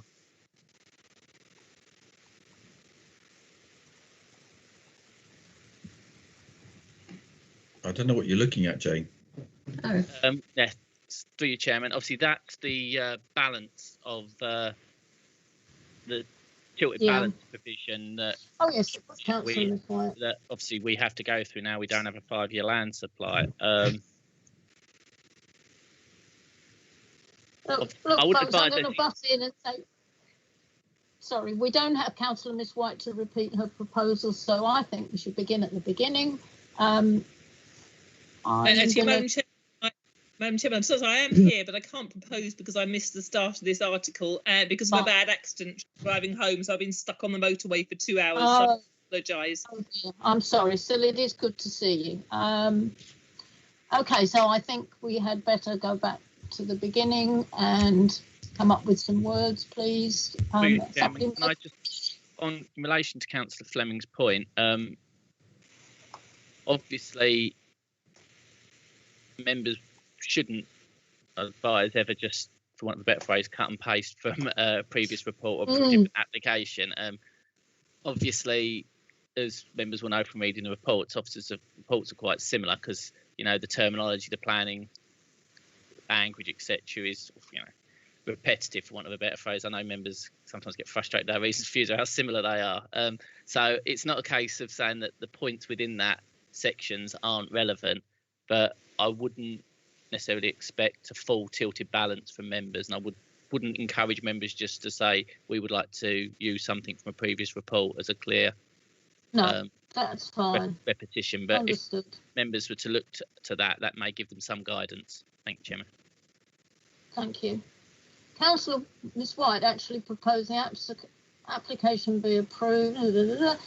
The reasons relating to the lack of a 5-year housing land supply, and that the applicants had addressed the amenity space which hadn't previously met the council's requirement. This was duly seconded. It was agreed that conditions relating to the approval will be delegated to officers in consultation with the chairman of the committee and the ward members. I think if we could delegate any conditions, that would be good, but can we have some wording for the rest of it, please? Somebody, anybody. Councillor Fleming, you have your hand up. Thank you, Chair. So the wording, I think that it's, if we could tack on to what we had before, that the application is compliant with H4, effective use of land, S8, settlement boundaries and growth, the reuse of redundant or disused buildings that would lead to the enhancement to the immediate setting. How is that? Okay, I've got Councillor Jarvis. Chairman, I was only going to make the point. We've got the minutes in front of us, obviously, from the last meeting. We have, and that's what I just read from. Yeah, you're right, we do. And that was, yeah, that's what Miss White, that is what Miss White said. But, you know, we're beginning at the beginning, so if you have something to offer, that would be good. Thank you. If I might say, Chairman, I was just trying to assist Councillor Fleming there. I mean, I think what we were being guided on was, you know, using the same, perhaps the same phrase we used last time, but adding that we've this time considered the material material factor presented by officers, but on balance that we've decided still that it doesn't, that the harm isn't outweighed, you know, by sort of that proposal. So I think we've got to put in some reference clearly to the new material. We have to put that in. Clearly we do, but what we can't say is, let's say what we said last time. We have to know what we said last time. Yeah, well, I think we said last. And I have just minutes. I hear what you're saying, but we've got to get the right wording. It has to be part of the proposal, and I need someone to make it and someone to second it. And if we can get that far, that would be great. Thank you. Well, and yeah, thank you for your input, Councillor. I mean, you are right about adding the part.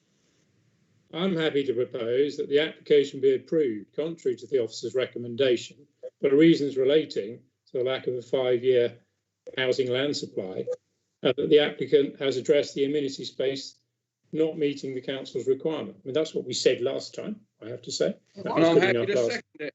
And I think I'd have, before you do that, I just want to add, having taken into account the further material considerations presented to council. I mean, we should add something in to that effect. We've all considered those factors and weighed it up. So would that be okay, Chairman? I don't mean to steal Councillor Fleming's thunder there. No, I wasn't demanding anyone in particular do it. I'm just grateful somebody else. Thank you. I think I heard Councillor Keys seconding. Am I right? Yes, correct. And strategic growth. Right. Well, are you seconding Councillor Jarvis's proposal, including the bit he put at the end about taking into account this latest piece of information?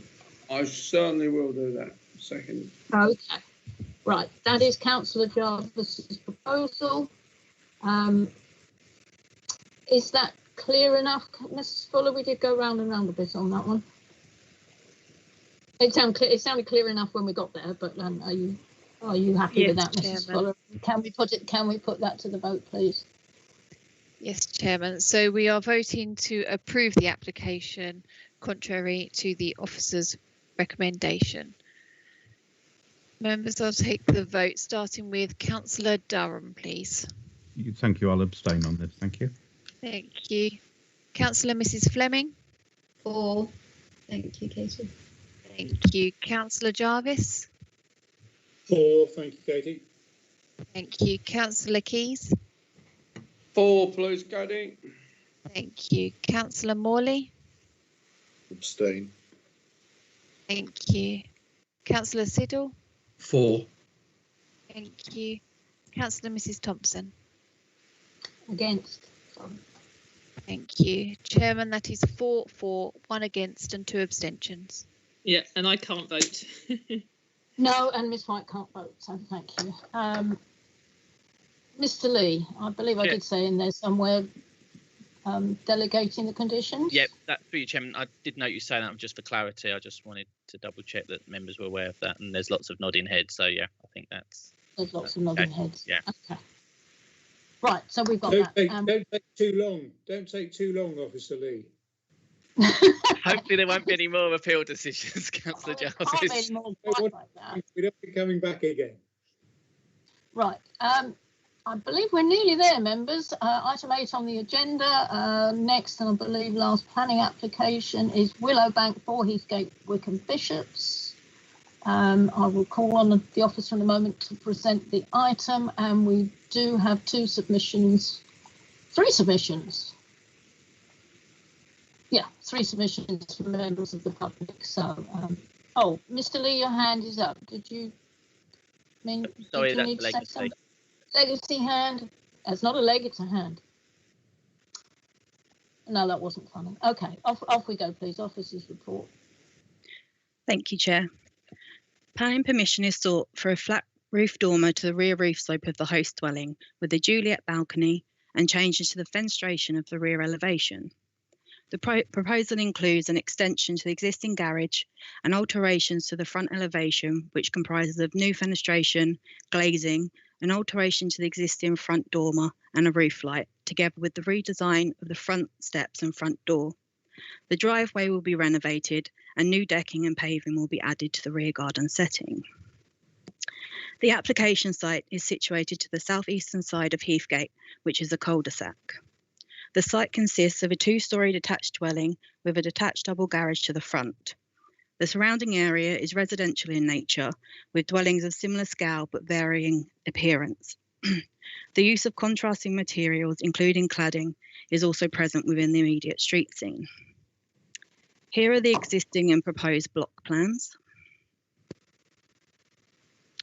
Here is the secondary proposed block plan. You'll note the footprint of the host dwelling remains largely unaltered. Here are the existing elevations of the host dwelling.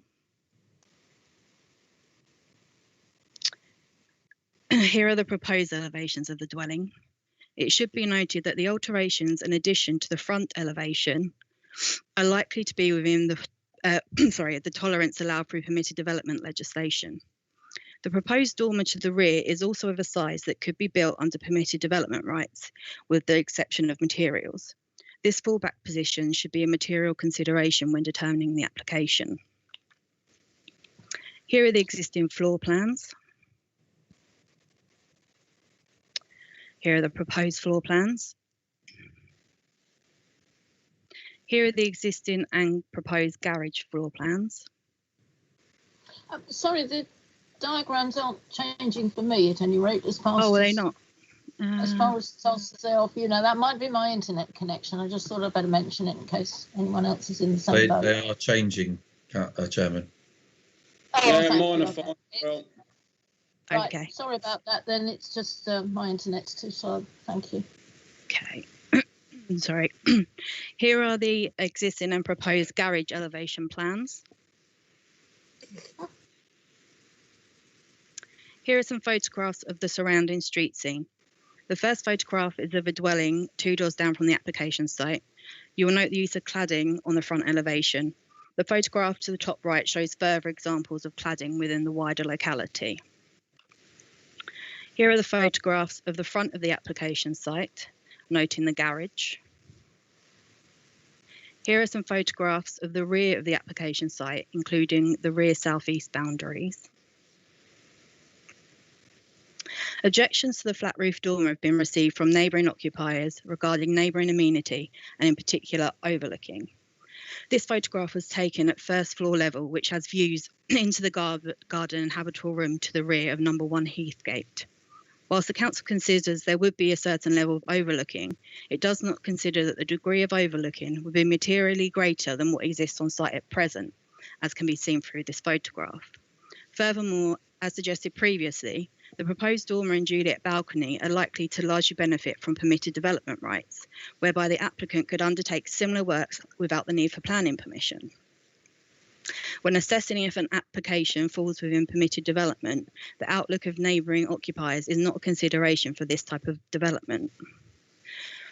There is also a significant degree of separation of 40 metres from the dwelling to the southeast, and it is not considered that the development would give rise to any material overlooking to this occupier.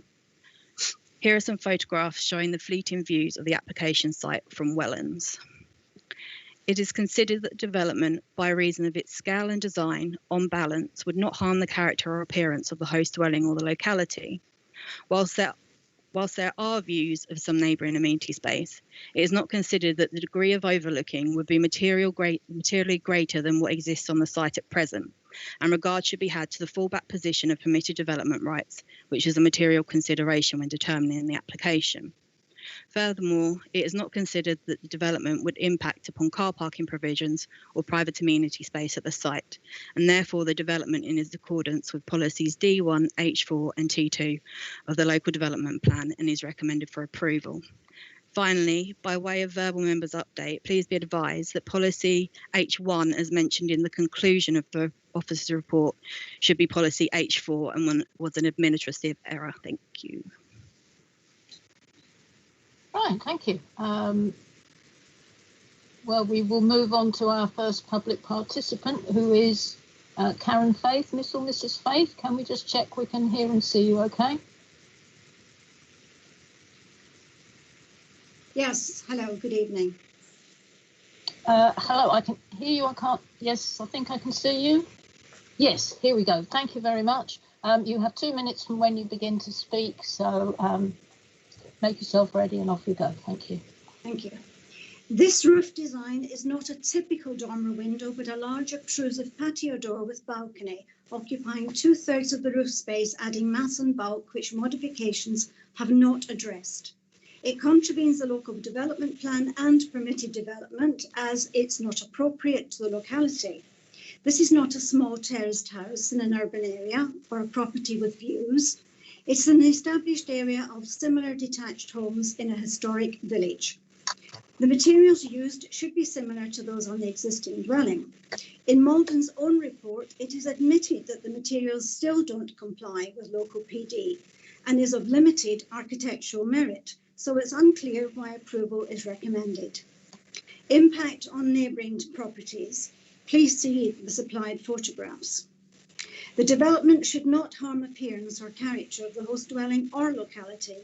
However, it totally impacts on the amenities and privacy of nearby houses. The architectural style should be appropriate regarding height, size, form, orientation, but this design is high, bulky, obtrusive, and overlooks our bedroom. The development should have regard to location and enhance the surrounding areas. This roof window does nothing to enhance the area and is detrimental to nearby properties. Overlooking is stated as being no greater than currently exists. Not true. At present, privacy into our bedrooms is not an issue. However, such a large window at roof level would look down into our master bedroom. This sliding door with balcony would allow an extended outlook beyond the framework. It's stated that this plan is within PD, but at the same time it's admitted it does not comply with PD rules. Therefore, this approach is inconsistent. Malden planning would be disregarding its own rules and setting a precedent for patio doors and rooftops all over the Malden area using any materials they choose. Thank you. Thank you, Mrs. Bates. Now I invite Councillor Wardrop of Wickham Bishop's Parish Councillor to read out their submission. Councillor, could we just check that we can hear and see you okay? I'm here. Can you see me, hear me? I heard you for a second. Yes, now I can see you as well. Yes, thank you. You have 2 minutes from when you begin to speak. So off you go when you're ready. Thank you. Yes. Members will have noted that throughout the officer's report, the phrase on balance is used. This is not a clear-cut decision, and it is submitted that the officer should have given greater weight to the objections raised by the parish council and local residents. Parish council remains of the view that this application should be refused for the following reasons. The rear part of the proposed development does not meet the criteria within policy D1 of the LDP, in particular items 1A, B and 4. The officer accepts in para 528 that the dormer is relatively large with limited architectural merit. Taken with the following points, the balance should have fallen to refusal. Para 528 says that on balance, the rear dormer would not have a detrimental impact on the locality. By implication, therefore, there is some impact. The officer has decided no detriment that could have gone to the opposite view.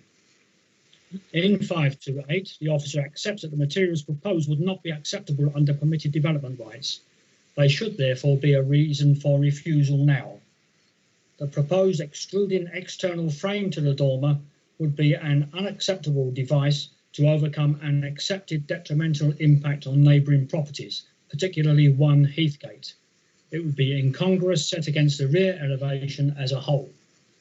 Paras 537 and 539 should not argue that because there are windows at the first story, additional windows to a second story would not create materially greater or a material increase in overlooking. An additional story in the roof line would inevitably create additional overlooking from a higher vantage point. The additional story with full-length windows and a Juliet balcony would create an unacceptable degree of overlooking to properties at the rear in Wellands and the property to the side at 1 Heathgate. Parish Council draws members' attention to the photographs submitted by residents that show the overlooking impact of the proposed development. Thank you. Thank you, Councillor Wardrop. Right, our third submission is from Mr. Luca Arno, the agent. I hope I've pronounced you correctly. So can we just check we can hear and see you? Hello? I can hear you. Can you hear me? I can hear you. Can you turn your... yes, I can hear and see you now. So you have 2 minutes from when you begin to speak, so just make yourself comfortable and off you go. Thank you. Thanks very much. We submit this project for the first time on July 2020, and The planning received a few objections from neighbours based on breaching of privacy. We responded to this matter by issuing a series of documents demonstrating the project didn't breach any of the local development plan policies. All the documents were attached to the second submission. Obviously, before we moved for a second application, we booked a pre-application meeting held on the 19th of November 2020. And during this open and proactive discussion, the officer suggested a few amendments to make the submission compliant with local policies and viable for approval. Regarding the bulk of the rear extension, the report of the pre-application states, as discussed in our meeting, the previous application in the property was refused due to the scale, design and bulk of the rear extension at the property, which was considered to be unsympathetic element with the street scene to the detriment of the character and the appearance of the host dwelling. The current proposal has sought to reduce the overall scale and bulk by proposing a rear dormer with the rear roof slope of the property instead of a two-story extension. This amendment will be welcome, and it's my opinion that will be considered not to be incongruous feature of the property, given the subservient design and appearance in relation to the main house. Then when it comes to the breach of privacy, the report states, as the dormer will be sited within the roof of the host dwelling, it is not considered that the proposed rear dormer will cause any overshadowing or over-dominance to the neighboring occupiers. Although there will be additional windows to the second floor, due to sufficient separation distances between the properties, it is not considered that the proposed development will cause any overlooking than is material greater than what currently exists, as there are existing first floor windows with similar outlook. So the project was amended, taking on board the pre-application meeting guidelines and submitted again on the 14th of December 2020. Currently, the submission has 4 big Chairman, that was the time up. I think we're out of time, Mr. Arno. I'm sorry, I have to stop you. So, okay, sorry, just to finish up, my clients are also aware the loft project falls within the boundaries of permit development. Okay, thank you. No, stop really does mean stop. Thank you.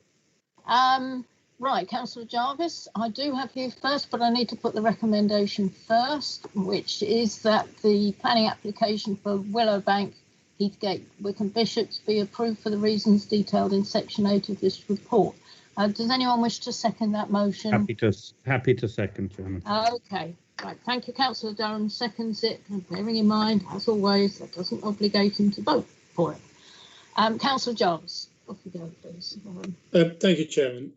Well, we've heard a lot of the comments there from the neighbour, I think it's from number 1, and we've heard comments obviously from Wickham Bishops Parish Council. I don't really want to go through all of those points again, so I'll just sort of pick, I think, one of the most material points. I mean, there is a lot of reference to balance and sort of balance of neighbourly and balance of intrusion. I mean, I think the really key points are that the comment has been made that it's not a materially different view. I visited the property with due care to social distancing, and I mean, this is a whole story higher. This is a whole story higher. If you're a whole story higher and you look down, you can see clearly you have a completely different view. So I just refute that sort of conclusion. I think anybody can see that that is a completely different view. And it's a difference that makes a difference. It's not just that it's on the next story up. We all know that if you're looking straight across at somebody else's bedroom, if you're at the same level, you can't really see much. But if you're a whole story up, that's a completely different matter. So I think this is a difference that makes a difference in terms of the intrusion nature, in terms of the line of sight.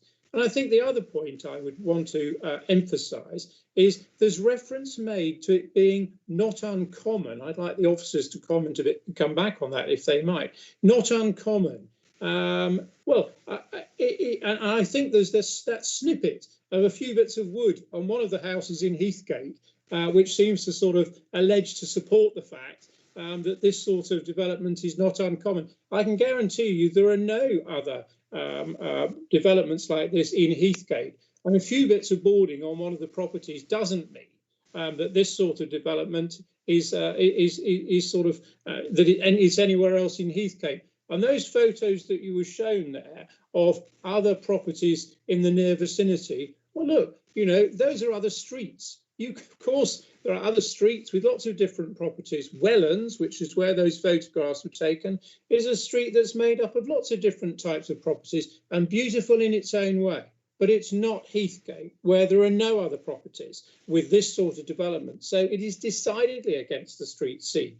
And I think that's a point which has to be mentioned. The other points have been mentioned already regarding the size and bulk, which anybody that can see the plan and has had the advantage of seeing some of the photographs would agree looks well, it is clearly quite a daunting extension. Of course, to one of the properties to one side, it doesn't overlook, but it has to be surely considered, is it intrusive on all of the properties nearby? And on the other side of that development, number one, it does look as if, Chairman, it is pretty intrusive. We've heard the comments about material and I've made reference to the fact there really is not a similar sort of use of material in that street. I think those are the main points I'd like to make, Chairman. I'm very obviously keen to hear what other councillors have got to say so that obviously one can make a balanced decision. Thank you. Thank you. Before I move on to any other members, I'm just going to give warning to the officers, probably Mr. Lee. I would like a bit more, quite a lot more clarity actually on exactly what the fallback position could be. In the meantime, I think I've got Councillor Siddle, followed by Councillor White, followed by Councillor Durham. If you agree, but I'm pretty sure Councillor Siddle was next, so let's start with you, please. Thank you very much, Chairman.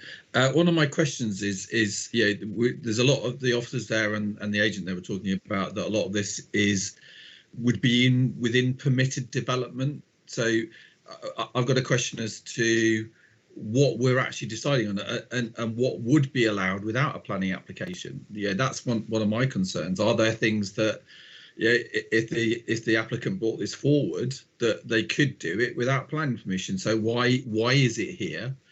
In terms of the structure into the roof, the fenestration on that is just dreadful, absolutely dreadful. And I wouldn't want that in a house next to me. I can understand someone wanting to go into loft space, and I can understand someone wanting to increase their accommodation by doing that. But it's that big, huge, patio door thing on top of a house, and that is a huge invasion of privacy and an imposition on the surrounding properties. So I can see the reason that someone might want to go into the loft space, and that's fine. But why does it have to be designed in that particular way? It's totally unsympathetic to the surrounding properties. And as Councillor Jarvis has said, I know Wickham Bishops reasonably well, I know Heathgate quite well. There isn't really any other property like that that's been developed in that way on Heathgate. So those, the question is why is it here? What would be permitted, and in terms of those, if those questions can be answered, and surely if they could change the fenestration, the type of window, so that it doesn't cause such an invasion of the surrounding properties, if it is going to go ahead. Thank you. Well, we'll see. Thank you, Councillor Siddle. I think, well, your question largely matches mine, but, if someone wants to apply for planning permission, we get to see it. That's just how it is. I believe I have Councillor White next. Thank you, Madam Chairman. I mean, I have to say I'm going to come to a contrary view to the other members. Although it might not be my cup of tea, plenty of people have done extensions that I haven't liked over the years, that I've supported because it's something they want to do. Families are stuck at home, and I think it was something they could do this summer that would be good for them. And I think when you live in an area with lots of houses, there's always going to be a certain amount of overlooking, and I don't think this is going to be very much worse than what there already is. And I don't imagine they'll want people looking in their bedrooms, so I would think they'd have curtains up anyway. So I actually don't have a problem and I'm all for supporting people who want to extend their houses. So I think the officers have actually got this one right. Okay, thank you, Councillor Durham. I'm afraid I have to agree with my fellow ward member, Councillor Jarvis, who made a very eloquent summary of the situation, and indeed Councillor Siddle. I'm not going to go on for too much longer, but you know, the piece I object to more than anything else is the carbuncle on the back roof, and that's exactly what it is. You know, a flat roof, effectively patio doors and a Juliet balcony. I mean, aesthetically, it's horrific, ignoring the overlooking and everything else. So I'm supporting my fellow ward member, the adjacent dwelling, and the parish council. Thank you. Okay, Mr. Lee, could we please have an explanation of what differences there would have to be in order to bring it forward under permitted development? Anybody? Thank you, Chairman. Oh, thanks. Yeah. Ms. Marsden, can you pull up the elevations? It might be easier if I just show that. But actually,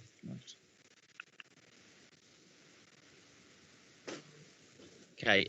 My understanding, if I'm correct, and Ms. Marsden might be able to correct me if I'm wrong, or I think Mr. Johnson's got his hand up, so maybe he's got something to say. Is that the dormer is around 35 metres squared, which would fall within the permitted development allowance. The distance set back from the ridge of the eaves is acceptable within the permitted development allowance, and matters such as the fenestration are not a consideration under PD, as in the aesthetics of the development. The only reason that the dormer does require planning permission and therefore is before members is because of the choice of materials. If the members look to have concerns with this application, they need to be conscious that if this application was, or if the applicant decided to build this dormer out of materials that match or similar to the main dwelling, it wouldn't actually require planning permission and wouldn't be before members. I hope I've answered your question. Thank you, Chairman. Yes, you have. Thank you. I've got Councillor Durham's hand up, and it's one of 13. So can you speak up if you're not Councillor Durham and you've got your hand up, please? No, it's an old one. Thank you. I'm an old hand, and it's gone. It's you're Michael an old Johnson. hand. Chairman. I do Yes, I was apologise, just Mr. going. Johnson. This is the way the screen is laid out. I can't tell it's you, so please go ahead. No, that's okay. I was just going to add on to what Mr. Lee was saying. There is actually very little in this application that cannot be carried out under permitted development. The roof extension is within permitted development limits. A roof extension on a detached dwelling can be up to 50 cubic meters in area. This is at least 10 to 15 cubic meters below permitted development. There is no control over having windows, sliding doors, as you can see there, a Juliet balcony, which is really just a rail, or it could be a glazed panel in this case, in front of the doors. As long as it doesn't protrude beyond the face of the dormer, is permitted development. The timber cladding around the rest of the building, as long as it's not within a conservation area, one can clad a dwelling house. The timber cladding to the wall at the front is of the same height. Any change to any material is within that. Furthermore, it is set significantly back from the public highway, so therefore any walls up to 2 meters in height can be built on the front. The glazing above the doorway can also be carried on under permitted development. The only restriction on glazing in terms of permitted development would be windows above ground floor level in the side, and they would need to be obscured. The front and the rear, there is no control in that sense. The significant difference between this application and the previous one was that there was something which and I suppose pick up on Councillor Darrow's comments, would have probably been considered a carbuncle, which was effectively a two-storey timber structure sort of tagged on to the back. Now, that's where permission would have been required. It extended beyond the face of the building, including breaking the eaves of the dormer, which obviously would have nullified any permitted development rights. So really, there's significant amounts that can be carried out under permitted development. And to be honest, you know, when we consider these applications, I mean, I raise the questions with my colleague, Ms. Marsden, why don't they just clad the dormer in materials to match the rest of the roof, and off they'd go. And to be honest, that could be the position. The applicants here are quite adamant that they want timber. That's their choice, and they've made a planning application for that. So hopefully that clears up the matter of what's in front of us. Thank you very much. It does for me, thank you. I have Councillor Jarvis, but also Councillor Morley hasn't spoken yet. So can I hold you to sum up at the end, Councillor Jarvis? Right, Councillor Morley. Thank you. Thank you, Councillor Jarvis. Councillor Morley. Yeah, thank you, Chair. So am I right in thinking they could do it anyway, but under this planning application, it's guidance under the officers and the planners? Is that correct? I think the long and the short, and I'm sure an officer will jump in if I'm wrong, I hope so, that basically the only thing they need permission for is cladding on the dormer part. Okay, right. If we don't grant it, they can do exactly the same thing, but they can't put timber cladding on that, which is the thing they particularly like. Okay. I have a nod. That's answered my question. Does that answer your question? Thank you, Chair. Thank you. So, Councillor Jarvis. Yeah, thank you, Chairman, and thank you for the officers for elaborating on a number of points there. I still think, I mean, I have to say I'm quite shocked that something of that magnitude can be built under permitted development. I'm sure I'm not the only one that's shocked at that. Nope. And I just want to emphasise that, you know, there are no other carbuncles, to use Councillor Durham's word, in Heathgate. You know, it seems to me that I'm shocked at the intrusion of privacy issue, which, you know, we all care so much about, isn't a factor under permitted development. That's what we're being saying. I did ask a question, though, for officers to come back on. Yeah, we're shown lots of photographs of other properties that it's not uncommon. Could officers just clarify that point for me whilst I'm summing up? I mean, it is there is nothing else like this in Heathgate. I think to extend the phrase uncommon to include other streets in the village is somewhat stretching a point in the argument. That's my point, Chairman. And I would like officers to clarify that all of the shots were in fact of other streets in Wickham Bishops, not Heathgate, except for the very small amount of wood which you probably couldn't spot on one property in Heathgate. You know, a few strips of wood. I don't think that constitutes a similar development to this. Understood, Councillor Jarvis. Oh, Mr. Johnson, thank you. You're going to answer. Yeah. I do appreciate what Councillor Jarvis means in terms of uncommon. Sometimes the use of language in planning isn't exactly the same as if you would use it in your normal parlance. We say uncommon as taking more than just what's next door, or even one or two properties down. Or the whole street. Or the whole street. But I mean, I think walking around the corner, which is within the vicinity, in planner's point of view, would fall within the not uncommon. Yeah, it's not as if there is no wood within that area. So that, I mean, that's the best I can say in terms of explaining the word uncommon. Thank you, Chairman. Well, thank you to you, Chairman. Thank you for making that point. I have to say I find that quite surprising and somewhat disappointing, but thank you for taking the opportunity to explain it. So I think, Chairman, I think I've done my summing up.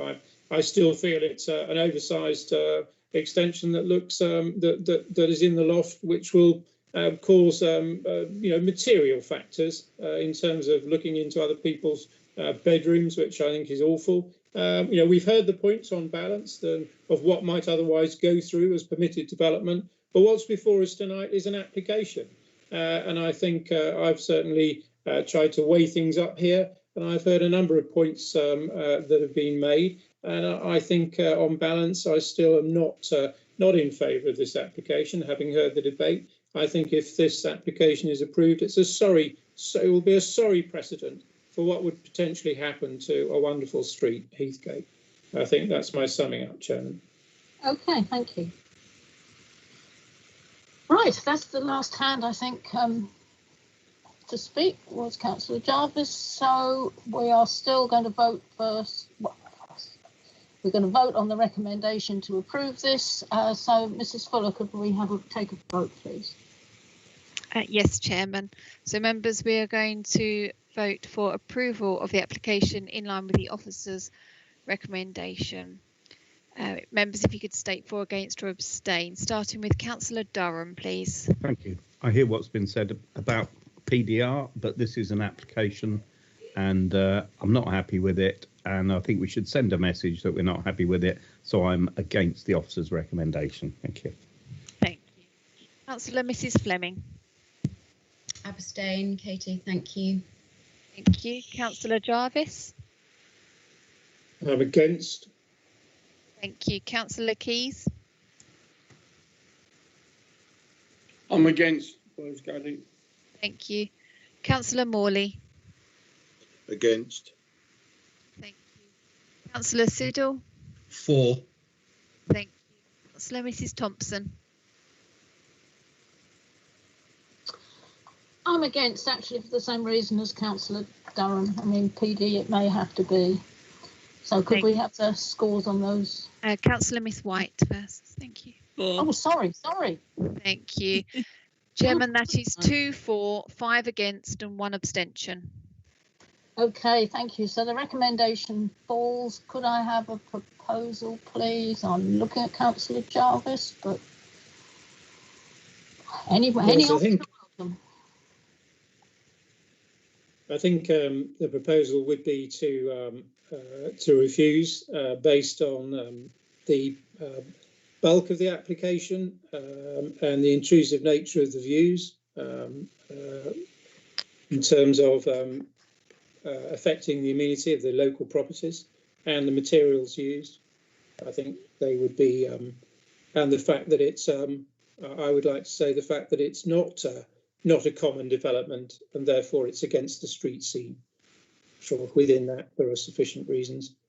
Any other councillors want to chip in and assist, do feel free. That's fine. Design and build. I think Councillor Jarvis covered design and appearance. Impact on amenity of neighbours, Chairman. It's just the sheer size. I will second that. Right. Impact at the back of the house. Thousand bulk. Not all at once, please, because I'm losing track. Councillor Jarvis, you're happy with that? And yes, I think I'd like to put all 4 in there if that's okay. It's fine, Councillor Morley. It is totally out of proportion. The proportion not right. Does it? Would that class? Yes, that's design, size, and bulk. I think that comes under design and bulk. But thank you. I'm just going to bring Mr. Lee in because I don't want to come up with any objections that are going to cause us a problem if we go to appeal. So, Mr. Lee. Thank you, Chairman. It's an interesting point because, the dormer, as proposed, with the exception of materials, can be built without the need for planning permission, which is a material consideration. It is the fallback position, and it's up to the decision maker to consider how the weight that they give that decision, that fallback position. Case law is clear in the Stringer case that is up to them as long as it's not an unreasonable decision. But members need to balance the two facts that actually what is the harm materially between the proposed permitted development dormer and the proposed applications dormer and the application that could be constructed under permitted development. And my advice would be to, that members have discussed some of the points that the differences, and would really be to, whilst they can acknowledge the points such as bulk, scale, etc., that if it is the provision of the materials that this exacerbates that harm, and that's the difference, and it takes it over or means that it doesn't get over the boundary of the the problem of whether or not it should be granted planning permission. So my advice would be for members to really look at the differences between what could be done as planning permission, what without needing planning permission, what can be, and highlight that alongside the concerns around the bulk and scale. Thank you, Chairman. Okay, thank you. While we digest that, Councillor Durham. Well, Chairman, I think given that the applicant can exercise PDR almost immediately, I very much doubt that he'll wait what will effectively be maybe even 12 months for an appeal decision. But I do take Officer Lee's comments, but I'm happy with the reasons given, to be quite honest, and I don't think we should prolong this too much longer. Thank you. Fair enough. So, Councillor Jarvis, if having heard that, you're still happy with your proposal, that you could just run us through it again so we know that Mrs. I think I am. I mean, I think at the end of the day, I have heard Officer Lee's comments there, and I obviously do welcome his input. And I think we will certainly include the materials aspect. But I think the 4 points that I've raised, I think I would want put in, which is due to the sort of bulky design, the lack of amenity, i.e. the view on the neighbours, the materials being used, and the fact that it's not in keeping with the street scene would be my 4 points. And I think I'd like them all in. Yeah, fine. Absolutely fine. It's your proposal. I'm just checking. Councillor Durham, you were going to second that, I believe? I'm happy to, Chairman, yeah. He's happy to. Right, so we have a proposal duly seconded. Can we do delegate the conditions, such as they are, which isn't going to be much? Happy to do that, Chairman. It's all right, as you will. Come on. There are no conditions. Correct. There are no conditions. I am talking rubbish. Mrs. Fuller, could we take a vote, please? Yes, Chairman. So we are voting to refuse the application contrary to the officer's recommendation. Starting with Councillor Durham, please. 4.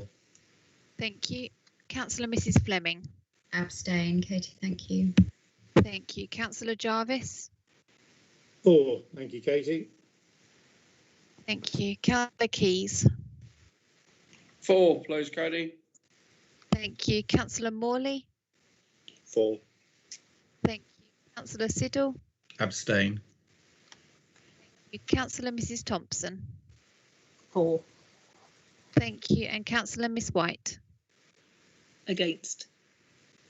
Thank you, Chairman. That is 5 for, 1 against and 2 abstentions.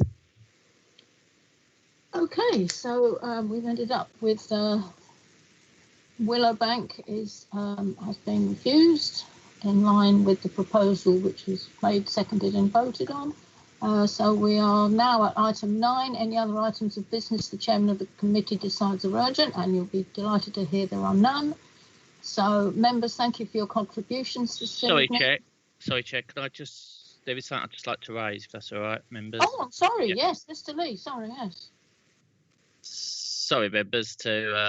I'll try not to keep the meeting any longer than I need to. It's just that actually, with Mosklyns Farm, there was actually suggested conditions as what had been drafted by officers on the report that went before members. So we would suggest that rather than actually delegating the conditions that would then have to be circulated, members should grant, subject to those conditions that were detailed on the report on page 109 through to 111, just to make the process a little bit quicker. And then for Councillor Jarvis's comfort, we hopefully get the decision notice out tomorrow. I'm with you. I'm absolutely fine with that, Mrs. Fleming. Yeah, happy with that. Thank you. Everybody happy with that? Everybody's happy with that. Thank you for your intervention, Mr. Lee. That is very helpful.